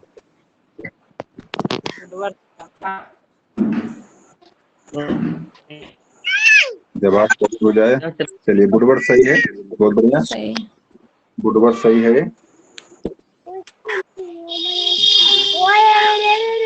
मनोविज्ञान से जानकारी प्राप्त नहीं होती है बाल विषय में, आत्मा के विषय में, स्वयं के विषय में, अनुशासनहीनता के विषय में। चलिए देखिए, बिल्कुल सही जवाब है आत्मा के विषय में, क्योंकि शुरुआत में भाई मनोविज्ञान ने आत्मा का त्याग कर दिया। आत्मा मन का त्याग किया है तो आत्मा के बारे में जानकारी कहाँ से होगी? नहीं होगी। बालक विषय में हम जानेंगे, स्वयं के विषय में भी जानेंगे, अनुशासनहीनता के बारे में भी जानेंगे, लेकिन जो है हमको आत्मा के बारे, आत्मा मन के बारे में जानकारी हमको यहाँ से नहीं होगी। तीन चीजों का त्याग किया है मनोविज्ञान ने। आपके पहले आत्मा, पहले मन का त्याग करता है, आत्मा का, तब मन का, इसके बाद कौन सा है?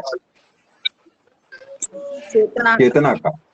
आत्मा का, मन का, चेतना का, तीन त्याग किया। तो तीनों की जानकारी इससे नहीं होगी आपको। चेतना की जानकारी नहीं होगी, आत्मा की नहीं होगी, मन की नहीं होगी, बाकी जो भी जानकारी यहाँ पे है, जानकारी बाकी सबकी। चलिए आ जाइए अगले में। अगला प्रश्न आपका यहाँ से है, शिक्षा मनोविज्ञान के क्षेत्र में शामिल नहीं है। बुद्धिमापन और द वाला सर, औद्योगिक अध्ययन, बिल्कुल सही। औद्योगिक अध्ययन अनुशासन करता है, मूल्यांकन भी करता है, बस औद्योगिक अध्ययन नहीं करता है। चलिए बिल्कुल जवाब सही होना चाहिए आपका, वही सही।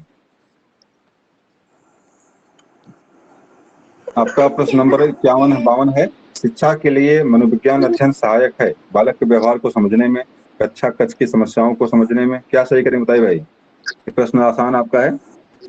अनुशासन स्थापित करने में प्रयोग सभी है सर। जवाब सही, जवाब सही होना चाहिए आपका। सभी सही, सभी सही, सही है। 53 वाले में आ जाइए। इस विद्वान ने ये परिभाषा दिया है कि किस विद्वान ने मनुष्य की अंतर्निहित पूर्णता की अभिव्यक्ति को ही शिक्षा, बहुत बढ़िया है, तो हमको पढ़े, हमको सर याद है। विवेकानंद ने। बिल्कुल सही विवेकानंद। है, बिल्कुल सही। उन्होंने कहा कि आदमी के अंदर, उसके अंदर में सारी योग्यताएं भरी हुई, जिस तरह से एक पत्थर के अंदर चिंगारी उसको पता नहीं होता, रगड़ने के बाद ही वहां से आग निकलती है, उसी तरह से आदमी के अंदर वो सारी योग्यताएं हैं, सारी चीजें भरी पड़ी हैं, बस उसको अवसर मिलेगा तो अपने आप वो सारी चीजें सामने लेके चले आएगा। जैसे जैसे रूसो ने नहीं कहा कि बालक का मस्तिष्क जो है एक कोरा कागज है, कोरा कागज है, जो भी लिखेंगे सब उस पर लिखा जाएगा। और उसने ये भी कहा कि बालक जो है कि पिता को, क्या बोलते हैं, पिता का बाप कहा उसने बालक को। इस तरह की लाइनें कहीं मिलेंगी, रूसो बारे में पढ़ेंगे आप। उसने कहा कि तो पिता तो बिल्कुल जो है कि वातावरण में आकर, समाज में आकर दूषित हो गया है, लेकिन क्या है, बच्चा क्या है, बच्चा बिल्कुल पवित्र आत्मा है, मतलब भगवान का प्रतिरूप है, भगवान का रूप है, एकदम बिल्कुल पवित्र रूप में है, बिल्कुल जो अपने जो है कि मूल रूप में अपने है, वो दूषित नहीं अभी तक हुआ है। तो रूसो जो है बालक को क्या मानता है, बालक को जो है मतलब उसके पिता से भी अच्छा मानता है उसको। चलिए, किस विद्वान ने मनुष्य की अंतर्निहित पूर्णता की अभिव्यक्ति को ही शिक्षा कहा है, तो इसका जवाब विवेकानंद। आपका बिल्कुल जवाब सही है।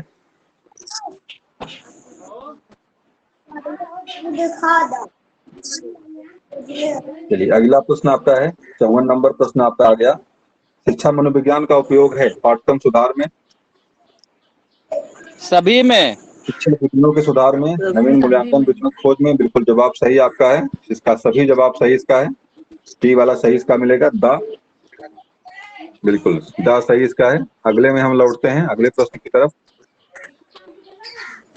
शिक्षा मनोविज्ञान का महत्व है विद्यार्थियों को समझने में, विद्यार्थियों को समझने इसमें में, सर सभी। विद्यार्थियों को समझाने में, विद्यार्थियों के अधिगम हेतु प्रेरित करने में। सभी तो होगा। सभी, तो सभी सही है, बिल्कुल जवाब सही है आपका, सभी सही होगा इसका।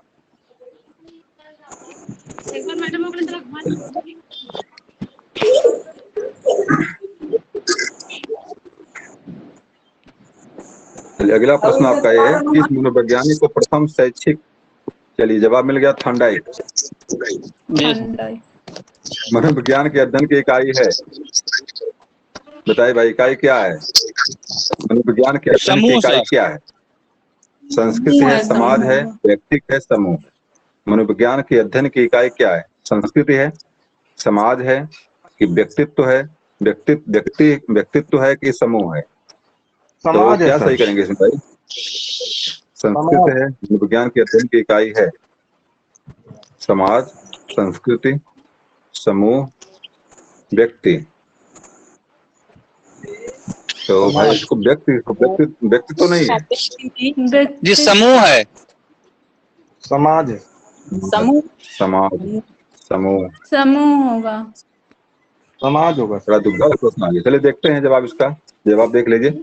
देखिए भाई, दुविधा जो थी वही सही हुआ, व्यक्तित्व। जो दुविधा थी वही सही हुआ कि व्यक्तित्व जो आपका है भाई, मनोविज्ञान आपके व्यक्तित्व का अध्ययन करता है, पर्सनालिटी आपका मतलब देखता है आप कैसे कैसे क्या है, समाज का अध्ययन नहीं करता है। एक पर्सनल लेके आपको इकाई मान के आपका अध्ययन करता है, आपको इकाई मानता है, मतलब आप ही उसकी इकाई है, व्यक्ति ही उसका इकाई है। चलिए, प्रश्न अगला है, नैदानिक विधि द्वारा किस तरह के व्यवहार का अध्ययन होता है?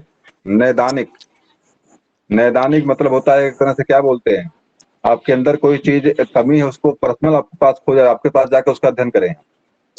डायग्नोसिस जो होता है, डायग्नोसिस विधि, मतलब नैदानिक को डायग्नोसिस भी कह सकते हैं आप।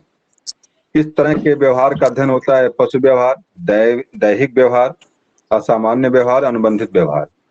क्या करेंगे भाई? पशु व्यवहार, अनुबंधित सर।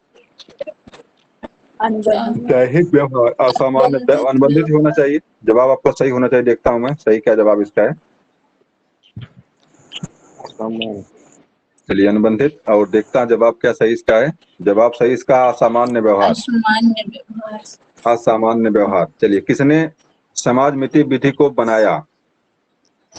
समाज मिति विधि के आविष्कारक कौन है? मरोने, मरे, मैस्लो, मन। क्या सही करेंगे? चलिए देख ही लीजिए भाई कौन इसके हैं। मैं स्लो नहीं मेरे ने सही किया है, मेरे ने सही है।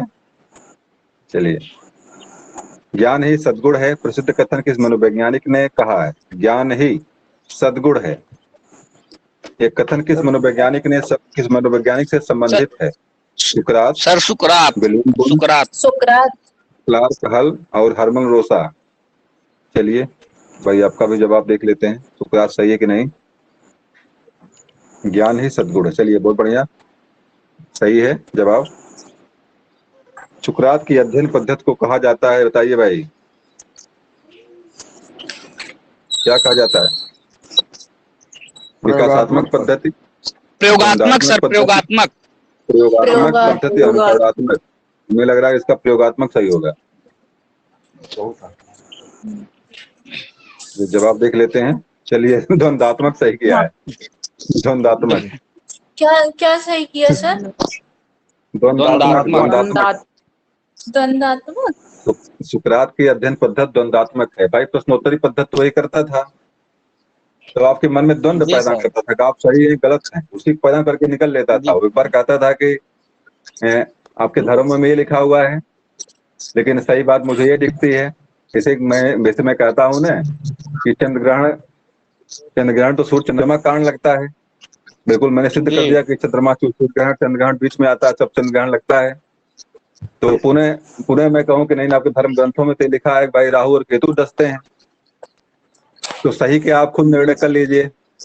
इतने करके मैं वहां से निकल लूं, सड़क लूं वहां से, मतलब आपको द्वंद्व में डालकर मैं क्या करूं वहां से? आप सोचिए कि सही क्या है इसमें। अब मैं नहीं कहूंगा सही कौन है, आप बताइए, खुद सोचिए कि सही क्या है। तो द्वंद्व में डालकर वहां से निकल लेता था कि मतलब पहले कहता था कि नहीं देखिए इसका ऐसे ऐसे यहाँ फार्मूला है, यहाँ बिल्कुल देखिए प्रूफ है, और देखिए आपके पुराणों वेदों में इस तरह लिखा हुआ है। अब आप सोचिए कि सही कौन इसमें है, वैज्ञानिक रूप से सही कौन से आ रहा है, तो आप उसमें सोचिए, 2-4 दिन मंथन करिए, दिमाग खुलेगा तो हो सकता है समझ में आ जाए, और नहीं खुलेगा कहीं जाने दीजिए। तो ये द्वंद्व है, उसका द्वंद्व था, द्वंद्व में पढ़ना करके निकल लेता था। सुकरात की प्रश्नोत्तरी पद्धति है और द्वंद्वात्मक व्यवस्था में बिल्कुल सही जवाब था वहां पे। मन और ऊर्जा मनोविज्ञान का जनक, मन और ऊर्जा मनोविज्ञान का जनक कहा जाता है। Abraham Maslow, William McDougall, Max Wertheimer, John Dewey. क्या सही करेंगे? John Dewey sir. John Dewey. नहीं भाई, मैडूगल हमें लग रहा है यहाँ पे, मैडूगल, जॉन डीवी तो नहीं यहाँ दिख रहे हैं, मैडूगल हो सकता है। मन और ऊर्जा, चलिए देखते हैं सही क्या है। जवाब देख लीजिए आप लोग खुद, इसका जवाब क्या इसका है। तो इसका जवाब मैडूगल सही कही जी है, सर। बिल्कुल सही है, मैडूगल नहीं सही किया। चलिए थोड़ा सा इसका भी देख लीजिए। शिक्षा क्या प्रणाली सही में किया था? मैडूगल, मैडूगल। मन और ऊर्जा। दरअसल क्या है कि संवेग आपके मन की ऊर्जा से संवेग पैदा होते हैं ना। संवेग और क्या नाम, मूल प्रवृत्ति जो होती है, आपको काम कब करते हैं? जब आपके मन में संवेग पैदा होगा, संवेग से आपको काम करने की क्षमता मिलेगी, वो आपको उद्वेलित करेगा, तभी तो कोई काम करेंगे। आप भूख लगेगी पहले आपको, आप हाथ पांव तभी मारेंगे ना, बिना भूख लगे आप हाथ पांव मारेंगे? नहीं मारेंगे। तो वही कहता है संवेग, और संवेग ही आपको एक तरह से ऊर्जा प्रदान करता है, कोई काम करने के लिए आपको उद्वेलित करता है। शिक्षा प्रणाली में अनुकरण की विशेष महत्व दिया है। प्लेटो ने, रूसो ने, जॉन लॉक ने, अरस्तु ने। किसको सही करेंगे आप यहाँ? Sir John Locke. लॉक ने तो शिक्षा के लिए कुछ किया ही नहीं है, पहली बात ये जानिएगा। ट्रूटीज ऑन सिविल गवर्नमेंट इसकी पुस्तक का नाम है, ट्रूटीज ऑन सिविल गवर्नमेंट। और एक शायद लॉक की पुस्तक है ये, एक राजनीति शास्त्र को लेकर लिखी गई है। सोशल कॉन्ट्रैक्ट रूसो ने लिखा था राजनीति को लेकर के। और अरस्तु का है, अरस्तु पुस्तक नाम बताइए। प्रिंस शायद लिखा है इसने, प्रिंस है नहीं, प्लेटो ने प्रिंस लिखा है, प्लेटो ने। और प्रिंस प्लेटो ने लिखा है, प्लेटो ने लिखा है, अरस्तु ने नहीं। अरस्तु की कोई पुस्तक शायद नहीं अरस्तु की है, अरस्तु की शायद कोई पुस्तक नहीं है। फिलहाल अगर शिक्षा प्रणाली में अनुकरण की बात करेगा तो मुख्य रूप से हमें लग रहा है कि यहाँ पे कौन आएगा भाई? जॉन लॉक तो आने वाले नहीं है। प्लेटो और अरस्तु का तो कहीं नाम कुछ आ सकता है, रूसो का नाम आ सकता है। रूसो ज्यादा मैं प्रिफर करूंगा, यहाँ पे देखता हूँ सही क्या करता है। चलिए प्लेटो को सही किया गया, प्लेटो को।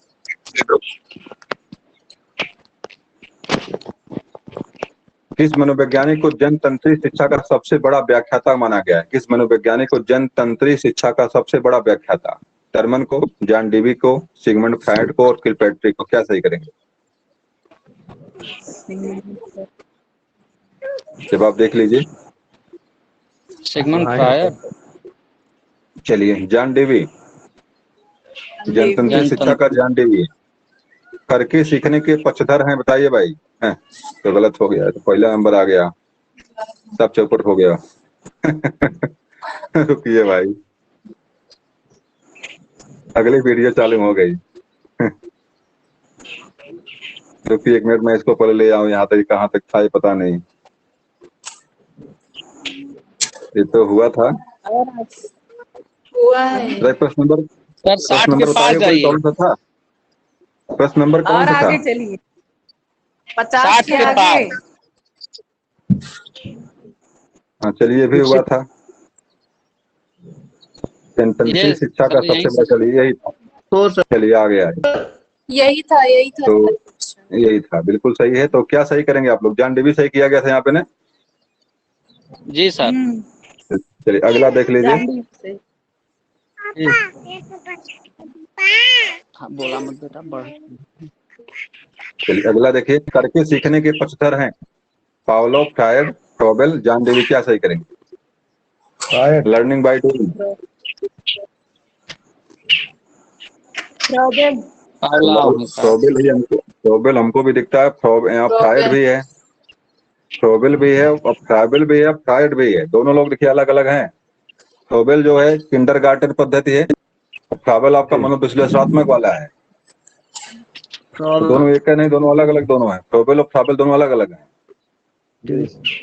हाँ, जॉन फ्रॉबेल डेवी, होगा या हाँ जॉन डेवी के बारे में आप लोग जानते हैं। क्या बोलते हैं, ये त्रिआयामी व्यवस्था जो शिक्षा की है, 3D ध्रुवी। या त्रिआयामी व्यवस्था, मतलब शिक्षक, छात्र और पाठ्यक्रम बीच में लाने। पहले शिक्षक छात्र ही था, बीच में पाठ्यक्रम बीच में नहीं था। बाद में जेम्स के अनुसार जो है कि शिक्षण के दो दो दो दो ध्रुव हैं, शिक्षक और छात्र। लेकिन जॉन डेवी ने इसको जो 3 भागों में बांटा है, इसको शिक्षक, छात्र और पाठ्यक्रम। परीक्षा में कई बार पूछा गया है कि त्रिध्रुवी प्रक्रिया की, शिक्षक की त्रिध्रुवी प्रक्रिया की जन्मदाता कौन है? इसका जवाब क्या देंगे आप लोग? जो जॉन डेवी देंगे। चलिए देख लेते हैं, करके सीखने का, देखते हैं जवाब क्या इसका सही है। तो इसके जवाब कौन है भाई? करके सीखने का जॉन डेवी ही है। चलिए ठीक, जॉन डेवी हैं। इंद्रियों के माध्यम पर प्रशिक्षण देने वाले मनोवैज्ञानिक हैं, बताइए भाई। इंद्रियों के माध्यम से प्रशिक्षण देने वाली या वाली मनोवैज्ञानिक हैं, बताइए। तो बताया गया आपको पहले, Karl Jung, Charles Skinner, James angel और मेरिया मॉन्टेसरी। इंद्रियों को ट्रेनिंग के विद्यालय कौन खोले? विकलांगों के लिए, बच्चों के लिए विद्यालय, मरिया मॉन्टेसरी। इसका जवाब आपका मरिया मॉन्टेसरी होगा। उसी ने प्रथम बार जो मंद बुद्धि बालक थे, उनके इंद्रियों को ट्रेंड करने के लिए पहली बार विद्यालय खोलने वाली मरिया मॉन्टेसरी थी। चलिए देख लेते हैं जवाब इसका। चलिए मरिया मॉन्टेसरी सही है। किसके अनुसार शिक्षा के अनुभव द्वारा सीखने की प्रधानता दी जानी चाहिए? मैकडूगल, पावलोव, किलपैट्रिक और मैक्स बर्टिमर। क्या सही करेंगे बताइए आप लोग। किनके अनुसार शिक्षा में अनुभवों के द्वारा सीखने को प्रधानता दी जानी चाहिए? McDougall, Pavlov, Kilpatrick, Max Wertheimer. अनुभवों के द्वारा सीखने की प्रधानता। चलिए जवाब देख लीजिए, जवाब देखिए इसका जवाब क्या होता है। मैक्स बर्टिमर सूच का सिद्धांत जो दिए थे। शिक्षा में मनोवैज्ञानिक आंदोलन के सूत्रपात करने वाले कौन हैं? शिक्षा में मनोवैज्ञानिक आंदोलन का सूत्रपात करने वाले का श्रेय किस मनोवैज्ञानिक को जाता है? अरस्तु को, प्लेटो को, सुकरात को, रूसो को। मनोवैज्ञानिक आंदोलन क्या सही करेंगे भाई? रूसो को भी, इसके पहले रूसो मिला था कहीं? शिक्षा में मनोविज्ञान को प्रथम बार घुसाने वाले रूसो थे। तो रूसो यहाँ भी दिया हुआ है, एक बार रूसो को ही टिक करिए। चलिए रूसो को टिक करके देखते हैं सही क्या करता है यहाँ पे। चलिए रूसो देखिए सही है। एक बार इसके पहले प्रश्न एक बार आया भी था ये। जी शिक्षा मनोविज्ञान को शिक्षक निर्माण की आधारशिला माना है। क्या सही करेंगे भाई? शिक्षा मनोविज्ञान को शिक्षक निर्माण की आधारशिला माना है। चार्ल्स स्किनर ने, अल्फ्रेड बिने ने, वाटसन ने, जीन पियाजे ने। पियाजे। शिक्षा मनोविज्ञान को शिक्षक निर्माण की आधारशिला माना है। चार्ल्स स्किनर ने, वाटसन ने। चलिए देखते हैं भैया कौन है इसका जवाब। Charles Skinner. बुद्धिलब्धि सबको पता, बता दीजिए फटाक ना, जवाब मिल जाए इससे पहले। जर्मन। अल्फ्रेड बिने। बिने सर। दोनों लोग दिए थे सर। नहीं, एक जो है कि दोनों में अंतर है। बुद्धि का एक ने सिद्धांत बुद्धि तो का बिने ने सिद्धांत दिया दिया है। बिने ने, लेकिन बुद्धिलब्धि का सिद्धांत किसने? कर्मन ने दिया था ना।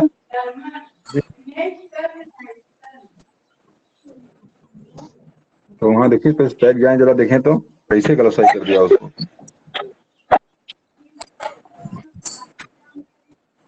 चलिए देखिए तो, शिक्षा मनोविज्ञान को, नहीं एक प्रश्न ये नहीं था, के 70 बाद था वाला सर। प्रश्न देखते हैं। देखते हैं।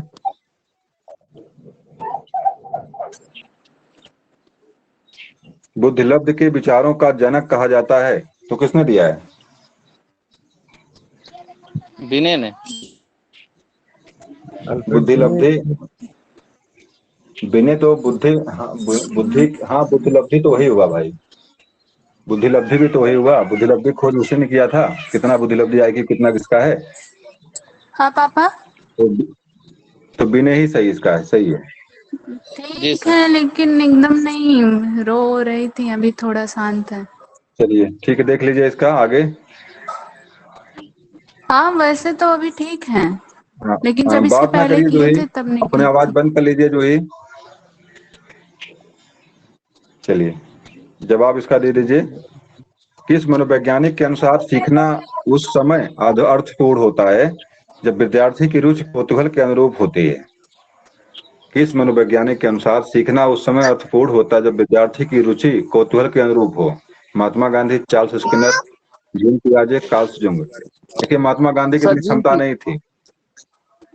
भारतीय वैज्ञानिक इतना आगे नहीं थे। मनोविज्ञान खोज तब तक इतना आगे भारतीय नहीं चली थी कि ये रुचि को समझ सके ये। तो निश्चित रूप से जीन पियाजे, स्किनर या जुंग में से कोई होगा। जीन पियाजे हैं सर। देखते हैं। जीन पियाजे सही किया हुआ है, जीन पियाजे। जेरोम ब्रूनर किस देश के निवासी थे, बताइए भाई? America, Switzerland, France, Germany. जवाब देखिए। अमेरिका के निवासी थे जेरोम ब्रूनर। डाल्टन विधि सबको आती, बताइए?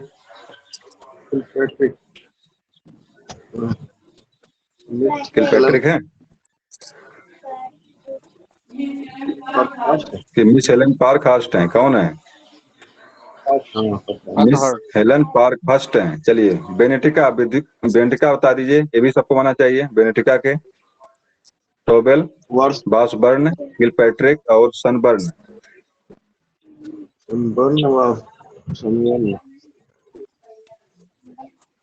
बासबर्न, किलपैट्रिक तो हाइबन करें, तो बासबर्न या फ्रोबेल भी नहीं है। तो क्या सही करेंगे? दोनों में से होगा। पहले देख लीजिए, जवाब देख लीजिए। बासबर्न है सही, इसका जवाब है बासबर्न। ज्ञानात्मक पक्ष का अंतिम स्वर है अवबोध, विश्लेषण, मूल्यांकन, संश्लेषण। मूल्यांकन। फिर अंतिम स्टेप इनका देख लेते हैं। और कोई बता दे? अवबोध होगा देख सर। लेते हैं।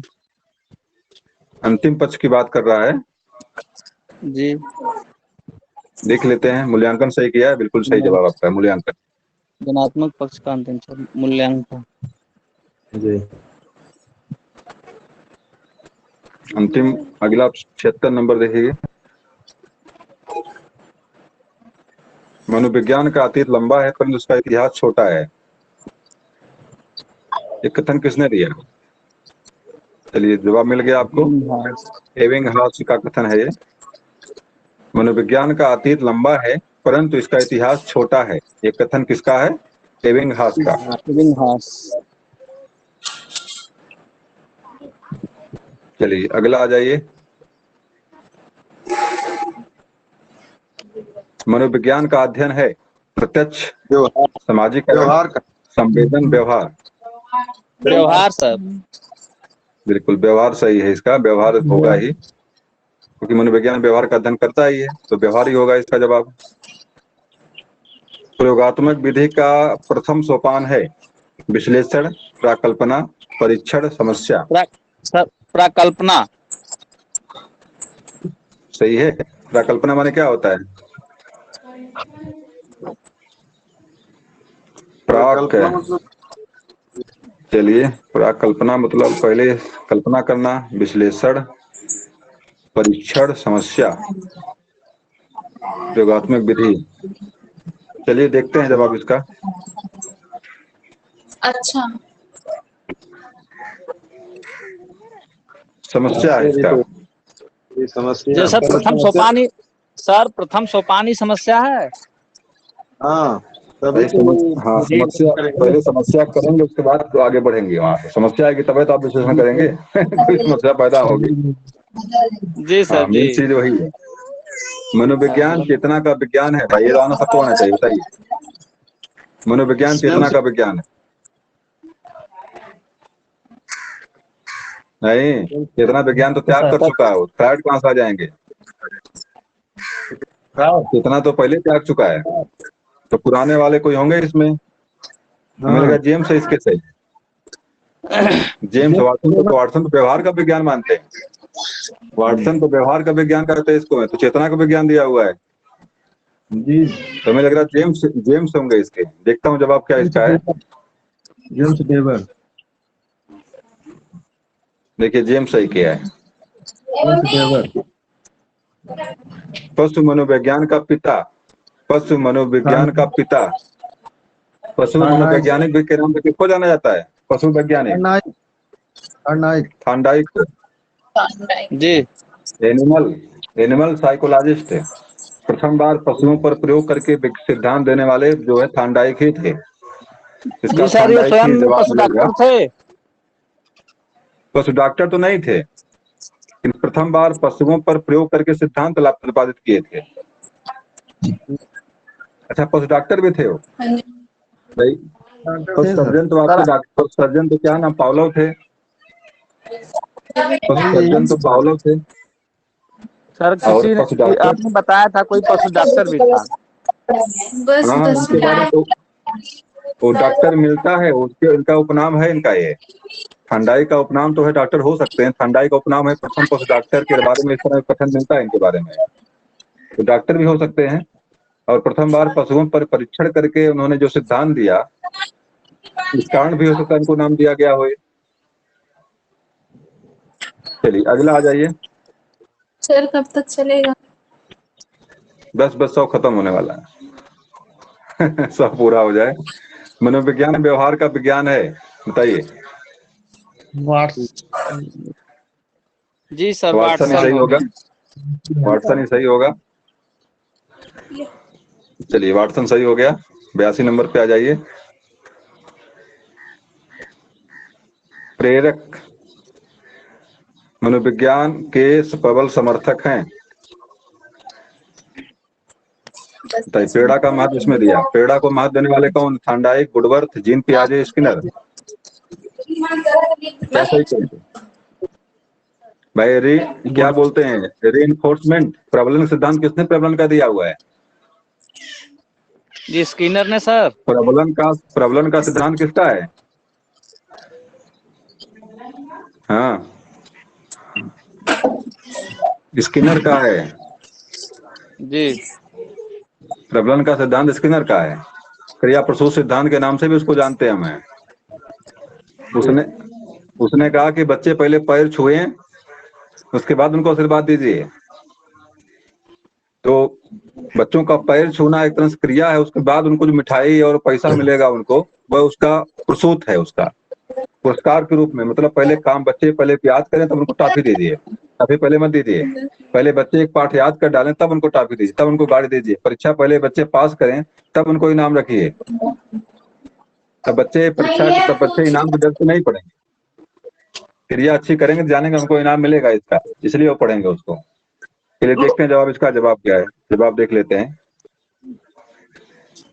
चलिए यहाँ पे बुधवर्त सही किया है।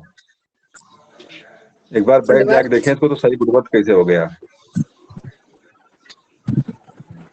चलिए पशु मनोवैज्ञानिक वाले लौट आया। 83 नंबर। हाँ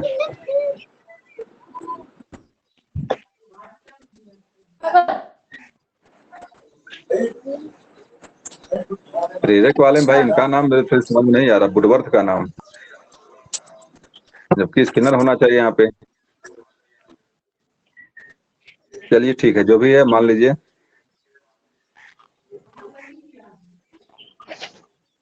भाई ने सही किया, बुधवर्त को सही किया उसने। देखिए जी सर। अगला प्रश्न बता दीजिए। जिन प्रक्रियाओं को सीखने के उपरांत संतुष्टि प्राप्त होती है उन्हें सीख लिया जाता है, यह कथन है, यह नियम है। अभ्यास का, तत्परता का, प्रभाव का, सापेक्षता का। ये थॉर्नडाइक का नियम है, ये गौड़ नियम में। अभ्यास का नियम सर। प्रभाव का नियम होगा, हमें लग रहा प्रभाव का नियम है। जी जी सर। जवाब देखिए इसका सही क्या करता है। आदि। चलिए जवाब सही है, प्रभाव का नियम। देखिए सीखने के बाद अगर संतुष्टि, कोई काम किया आपने, काम करने के बाद आपको संतुष्टि मिली, मैंने अच्छा काम किया, और 10 लोगों ने आपकी सराहना भी किया, तभी आप पर प्रभाव पड़ेगा ना, तब उस काम को जल्दी सीखेंगे आप। जैसे मान लीजिए बच्चे ने एक पन्ना लिखा और खूब आप संतुष्ट हुए, खूब खुश हुए, बच्चे गोदी में खिलाए, बच्चा कहेगा ये तो बढ़िया चीज लग रहा है, मुझे लिखना चाहिए, तो प्रभाव उसके ऊपर बनाओ, तो प्रभाव का नियम था वो। चलिए संकेत अधिगम के अंतर्गत सीखा जाता है मनोविज्ञान, वातावरण, मनोदैहिक और पारंपरिक अनुकूलन। संकेत अधिगम के अंतर्गत सीखा जाता है मनोविज्ञान, वातावरण, मनोदैहिक, पारंपरिक अनुकूलन। भाई क्या होगा बताइए। वातावरण सर। अनुकूलन तो नहीं कहेंगे, अनुकूलन भी हो सकता है सर ना। पारस्परिक अनुकूलन ये भी हो सकता चलिए देख लेते हैं भाई, कन्फर्म में कुछ नहीं, देख लेते हैं इसका जवाब क्या है।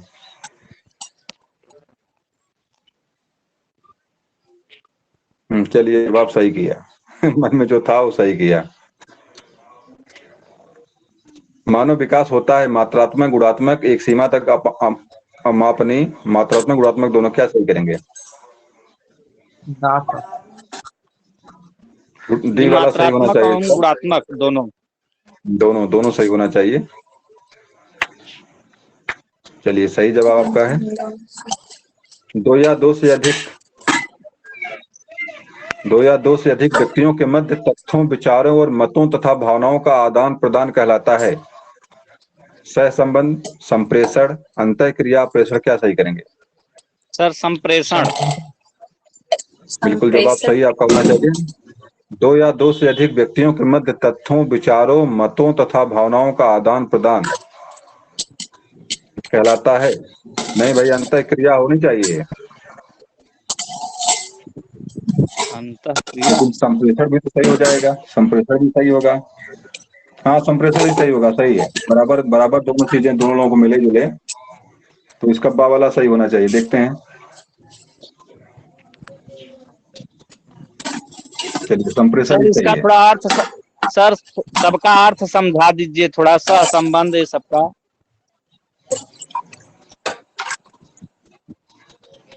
चलिए एक बार देखिए, प्रयास करता हूं मैं। देखिए संप्रेषण का मतलब होता है जो सही किया गया यहाँ पे, जैसे आपने किसी चीज को, किसी से कुछ कहा आपने और उसने कुछ कहा आपसे, तो समान मात्रा में संप्रेषण हो, मतलब वो भी दे आपको, आप भी उसका लें, ये संप्रेषण हो गया। जी, वो तो समान सम धन प्रेषण, देखिए ध्यान दीजिएगा, सम धन प्रेषण, ये संप्रेषण है। ये मतलब दोनों लोगों जी। दोनों तरफ से मिलना जुलना हो, दोनों तरह की बातें आदान प्रदान हो, तब संप्रेषण आपका। प्रेषण का मतलब होता है सिर्फ एक बार आप बोल दीजिए। देखिए नीचे दिया हुआ जी। प्रेषण है, प्रेषण का मतलब होता है कि आप बोलिए, अगला व्यक्ति की तरफ से कोई जवाब सवाल ना मिले, तो प्रेषण हो गया ये। अंतः क्रिया का मतलब होता है, जैसे अंतः क्रिया, इसलिए होता है कक्षा बिल्कुल आपकी निष्क्रिय जा रही है, आप लगातार बच्चों को पढ़ाते हैं और बच्चे मात्र सुनते हैं आपका, केवल अंतः क्रिया नहीं करते। अंतः क्रिया मतलब होता है कि आपसे सवाल जवाब करें, वो आपके सवाल जवाब का दें, ये अंतः क्रिया होती है। और बच्चे आपके रिएक्ट करते हैं, उसमें रिएक्ट करते हैं। यहाँ पे देखिए क्या है कि विचार है, मत है, भावनाओं का आदान प्रदान हो रहा है। अंतः क्रिया का मतलब होता है थोड़ा सा जो है कि वो शरीर का भी हिलाव डुलाव वहां पे शामिल हो, वो अंतः क्रिया में आपके शामिल होगा। लेकिन संप्रेषण मतलब होता है कि बातों का और शब्दों का आदान प्रदान जो होता है, जी। उसको संप्रेषण में रखते हैं। ये अंतः जी क्रिया सर। में, जो कि अंतः क्रिया में जो भी बोलेंगे उसका बच्चा खड़ा होकर के, हंस करके, मुस्कुरा करके उसका जवाब, अंतः क्रिया आपकी मुस्कुरा कर भी हो सकती है। आपने कुछ कहा, सर हिला दीजिए, बच्चे ने जवाब दिया, उसको बिल्कुल शाबाशी दे दीजिए, मुस्कुरा दीजिए, ये आपके अंतः क्रिया में शामिल हो जाएगी। लेकिन आपके संप्रेषण में शामिल उसे होगा जरूर, संप्रेषण में भी आता है। आपके आंखों से कोई बात को रखना, संप्रेषण मतलब होता है किसी अपनी बात को अगले तक पहुंचा दीजिए, उसकी बात को रिसीव कर लीजिए। तो बातें सारी वही हैं, थोड़ा सा अंतर इसमें संप्रेषण क्रिया में थोड़ा सा अंतर है कि दो व्यक्तियों के अंतर मन से लेकर के बाहर तक जो भी क्रियाएं हो, वो अंतर क्रिया में आपके शामिल हो जाएगी। लेकिन फिलहाल बहुत अंतर समझ में नहीं आ रहा दोनों में क्या है, संप्रेषण में, अंतर क्रिया में थोड़ा सा अंतर यहाँ पे दिख रहा है। सह संबंध, सह संबंध का मतलब होता है, मतलब दूसरे में जो संबंध आपका है वो सह संबंध में आपका आता है। जैसे जीव और अजीव के बीच के संबंध को, जैसे पौधों और मनुष्यों के, जीवों के बीच के संबंध को, जैसे हमारे पौधे ऑक्सीजन देते हैं, आप CO2 छोड़ते हैं, ये दोनों से दोनों का जीवन चलता है, तो क्या हो गया, दोनों का एक सह संबंध हो गया। जैसे आप जानते हैं कि दलहन जो फसल होती है, दलहन फसलों में नीचे में एक बैक्टीरिया लगता है, जिसको सहजीवन जीवन व्यतीत करता है, सहजीवी के रूप में जीवन व्यतीत। नाम बताइए उसका, जो नाइट्रोजन पैदा करता है। बिल्कुल, राइजोजोबियम। दलहनी फसलों के जड़ में एक राइजोजोबियम नामक एक जीवाणु होता है, जो पौधे को नाइट्रोजन देता है और पौधों से जो है क्या लेता है, भोजन लेता है। हाँ। तो ये सहजीवन है, यही सह संबंध है आपका, यही दोनों बीच में सह संबंध, वो किसी कोई नुकसान ना पहुंचाए, ये सह संबंध जी आपका सर। है। तो ये थोड़ा सा बहुत, देखिए बहुत स्पष्ट तो मैं भी नहीं इसके बारे में शब्दों को लेकर के हूँ, लेकिन थोड़ा सा अंतर इस समय ऐसे से होता है। आगे आ जाइए।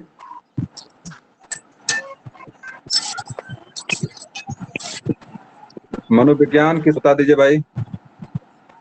विधायक विज्ञान विज्ञान। सही जवाब है। प्राथमिक स्तर की शिक्षा आधारित होनी चाहिए, सैद्धांतिक तथ्यों पर, छात्र सक्रियता पर, भाषण पर, पाठ्य पुस्तक पर। क्या सही करेंगे? जी भाषण पर सर। नहीं भाई प्राथमिक पर तो भाषण माना ही नहीं जाएगा। इस भाषण वाली व्यवस्था आपके इंटर के बाद शुरू होती है। अच्छा जी, छात्र सक्रियता पर होगी तब। बिल्कुल जी वही सर। पहला वाला सही होगा, छात्र सक्रियता वाला सही होना चाहिए। देखता हूँ मैं जवाब क्या इसका है। चलिए सही जवाब है, छात्र सक्रियता सर पर, बिल्कुल सही है। छोटे बच्चों को लोग अमला बोलकर पढ़ाते हैं, जो भाषण हम समझ रहे थे। नहीं, भाषण नहीं होता है, बच्चे भी बोलते हैं उसमें। भाषण में अकेला व्यक्ति कोई लेक्चर देता है, आप मंच पर खड़े होते तो आप अकेले क्यों बोलते हैं, जी वह सर। भाषण है। अगला व्यक्ति उसमें कोई, जैसे जी मान लीजिए आपने बोला कहो का, तो लड़का अगर का बोल रहा है तो उसका तो भाषण नहीं है, ये जी जी भाषण नहीं जी। है, वो ये सह वो संबंध है। संभाषण है। और एक बात, हाँ संभाषण है। चलिए, जब बालक को परीक्षा द्वारा मापी हुई योग्यता के सही मूल्यांकन में अस्थायित्व होता है, तब उसे परीक्षा को कहते हैं। जब बालक को परीक्षा द्वारा मापी हुई योग्यता के सही मूल्यांकन में अस्थायित्व होता है, तब उस परीक्षा को कहते हैं वैधता, विश्वसनीयता, वस्तुनिष्ठता, उपयोग में से कोई नहीं। क्या करेंगे भाई? वस्तुनिष्ठता। बस चलिए बिल्कुल जवाब सही होना चाहिए आपका। देखता हूं मैं अपना जवाब चेक कर लीजिए आप लोग।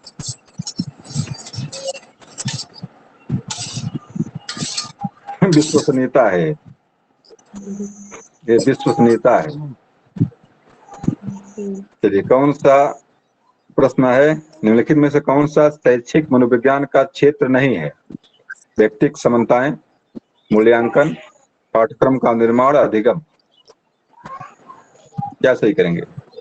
जी व्यक्तिगत समानताएं। समस्याएं नहीं है, समानताएं हैं। बिल्कुल, पहला वाला सही होगा। पाठ्यक्रम निर्माण भी करता है मनोविज्ञान, मूल्यांकन भी कर।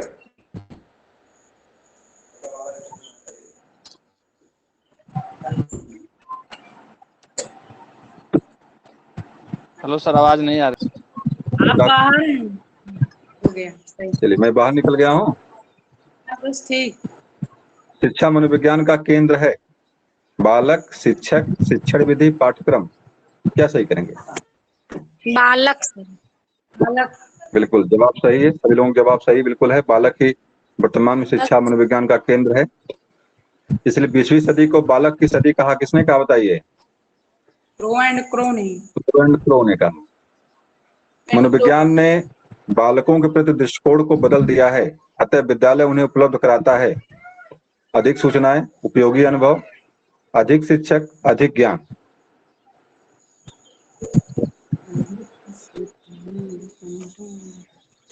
क्या सही करेंगे? बताइए। अधिक ज्ञान। अधिक ज्ञान तो फिलहाल नहीं होगा, लग रहा है। उपयोगी अनुभव हो सकता है, यहाँ से उपयोगी अनुभव हो सकता है। देखते हैं हम लोग जवाब क्या सही है। जवाब देखते हैं।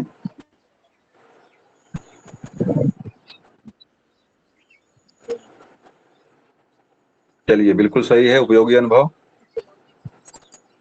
शिक्षा मनोविज्ञान संबंधित है, तभी किससे संबंधित है? अधिगमकर्ता से, अधिगम प्रक्रिया से, अधिगम स्थितियों से, उपरोक्त सभी। सभी सही होना चाहिए इसका। चलिए, सभी सही हो गया। अगला आपका प्रश्न है, निम्नलिखित में से कौन व्यवहारवादी मनोवैज्ञानिक नहीं है?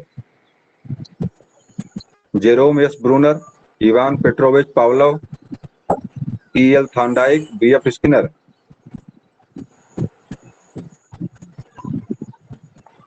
Jerome S Bruner. क्या सही करेंगे? Jerome S Bruner. चलिए देखते हैं।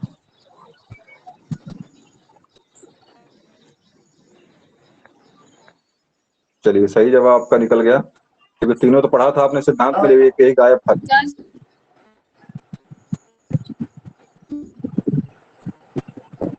चलिए, किस विधि में, चलिए आते हैं प्रश्न हम लोग। निम्नलिखित में से कौन सी विधि में एक व्यक्ति या स्थिति का गहन अध्ययन किया जाता है? प्रयोग में, केस अध्ययन में, अवलोकन में, क्षेत्र अध्ययन में। क्या सही करेंगे?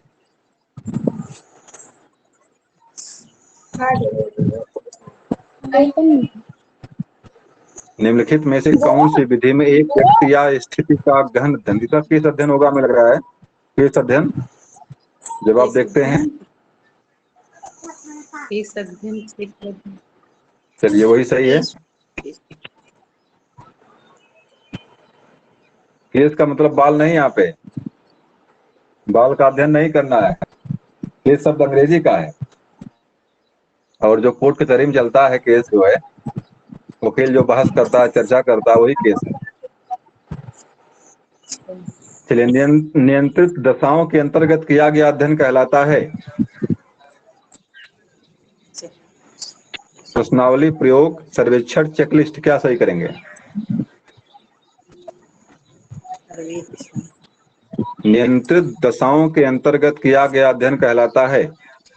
इसका जवाब नियंत्रित दशा में प्रयोग होता है। प्रश्नावली नहीं है, सर्वेक्षण नहीं है, चेकलिस्ट नहीं है, प्रयोग ही सही होगा। देखता हूं मैं सही क्या किया है इसमें। प्रयोग सही है। चलिए, किसके अनुसार, अगला प्रश्न है, किसके अनुसार शिक्षा मनोविज्ञान बालक के शैक्षिक वृद्धि एवं विकास का व्यवस्थित अध्ययन है? किसके अनुसार शिक्षा मनोविज्ञान बालक के शैक्षिक वृद्धि एवं विकास का व्यवस्थित अध्ययन बता दीजिए भाई। स्किनर, स्टीफन, क्रोवेनक्रॉ, पील, कोई बता दे।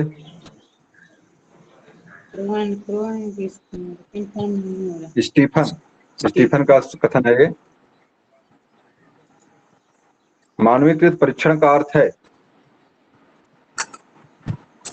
चलिए, विश्वसनीयता, वैधता, मानक, उपरोक्त सभी, बता दीजिए कोई। उपरोक्त सभी।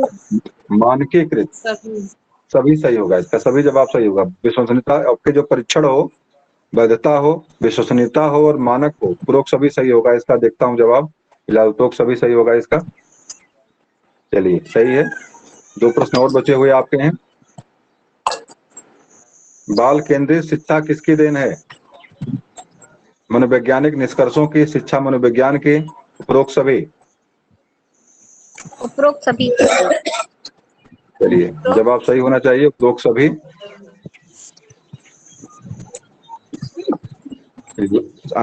मनोविज्ञान की दिया भाई, सही किया यहाँ पे। शिक्षा मनोविज्ञान सही किया है। चलिए अंतिम प्रश्न देख लीजिए। अधिगम का सूक्ष्म सिद्धांत किसने दिया है? सबको आना चाहिए।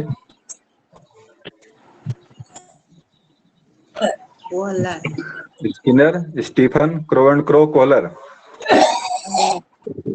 कोहलर सही है इसका। कोहलर का सूक्ष्म सिद्धांत है, अंतर्दृष्टि का सिद्धांत है, सूक्ष्म सिद्धांत है, समग्राकृति का सिद्धांत है, गेस्टाल्टवादी सिद्धांत है, बात वो सब एक है। तो चलिए आज की कक्षा आपने 100 प्रश्न देखा विज्ञान का, कुछ आपने ज्योग्राफी भी पढ़ा। तो आज की कक्षा को हम यही समाप्त करते हैं। सर शाम को शाम को क्लास रहेगी। हिंदी पढ़ा दीजिएगा थोड़ा।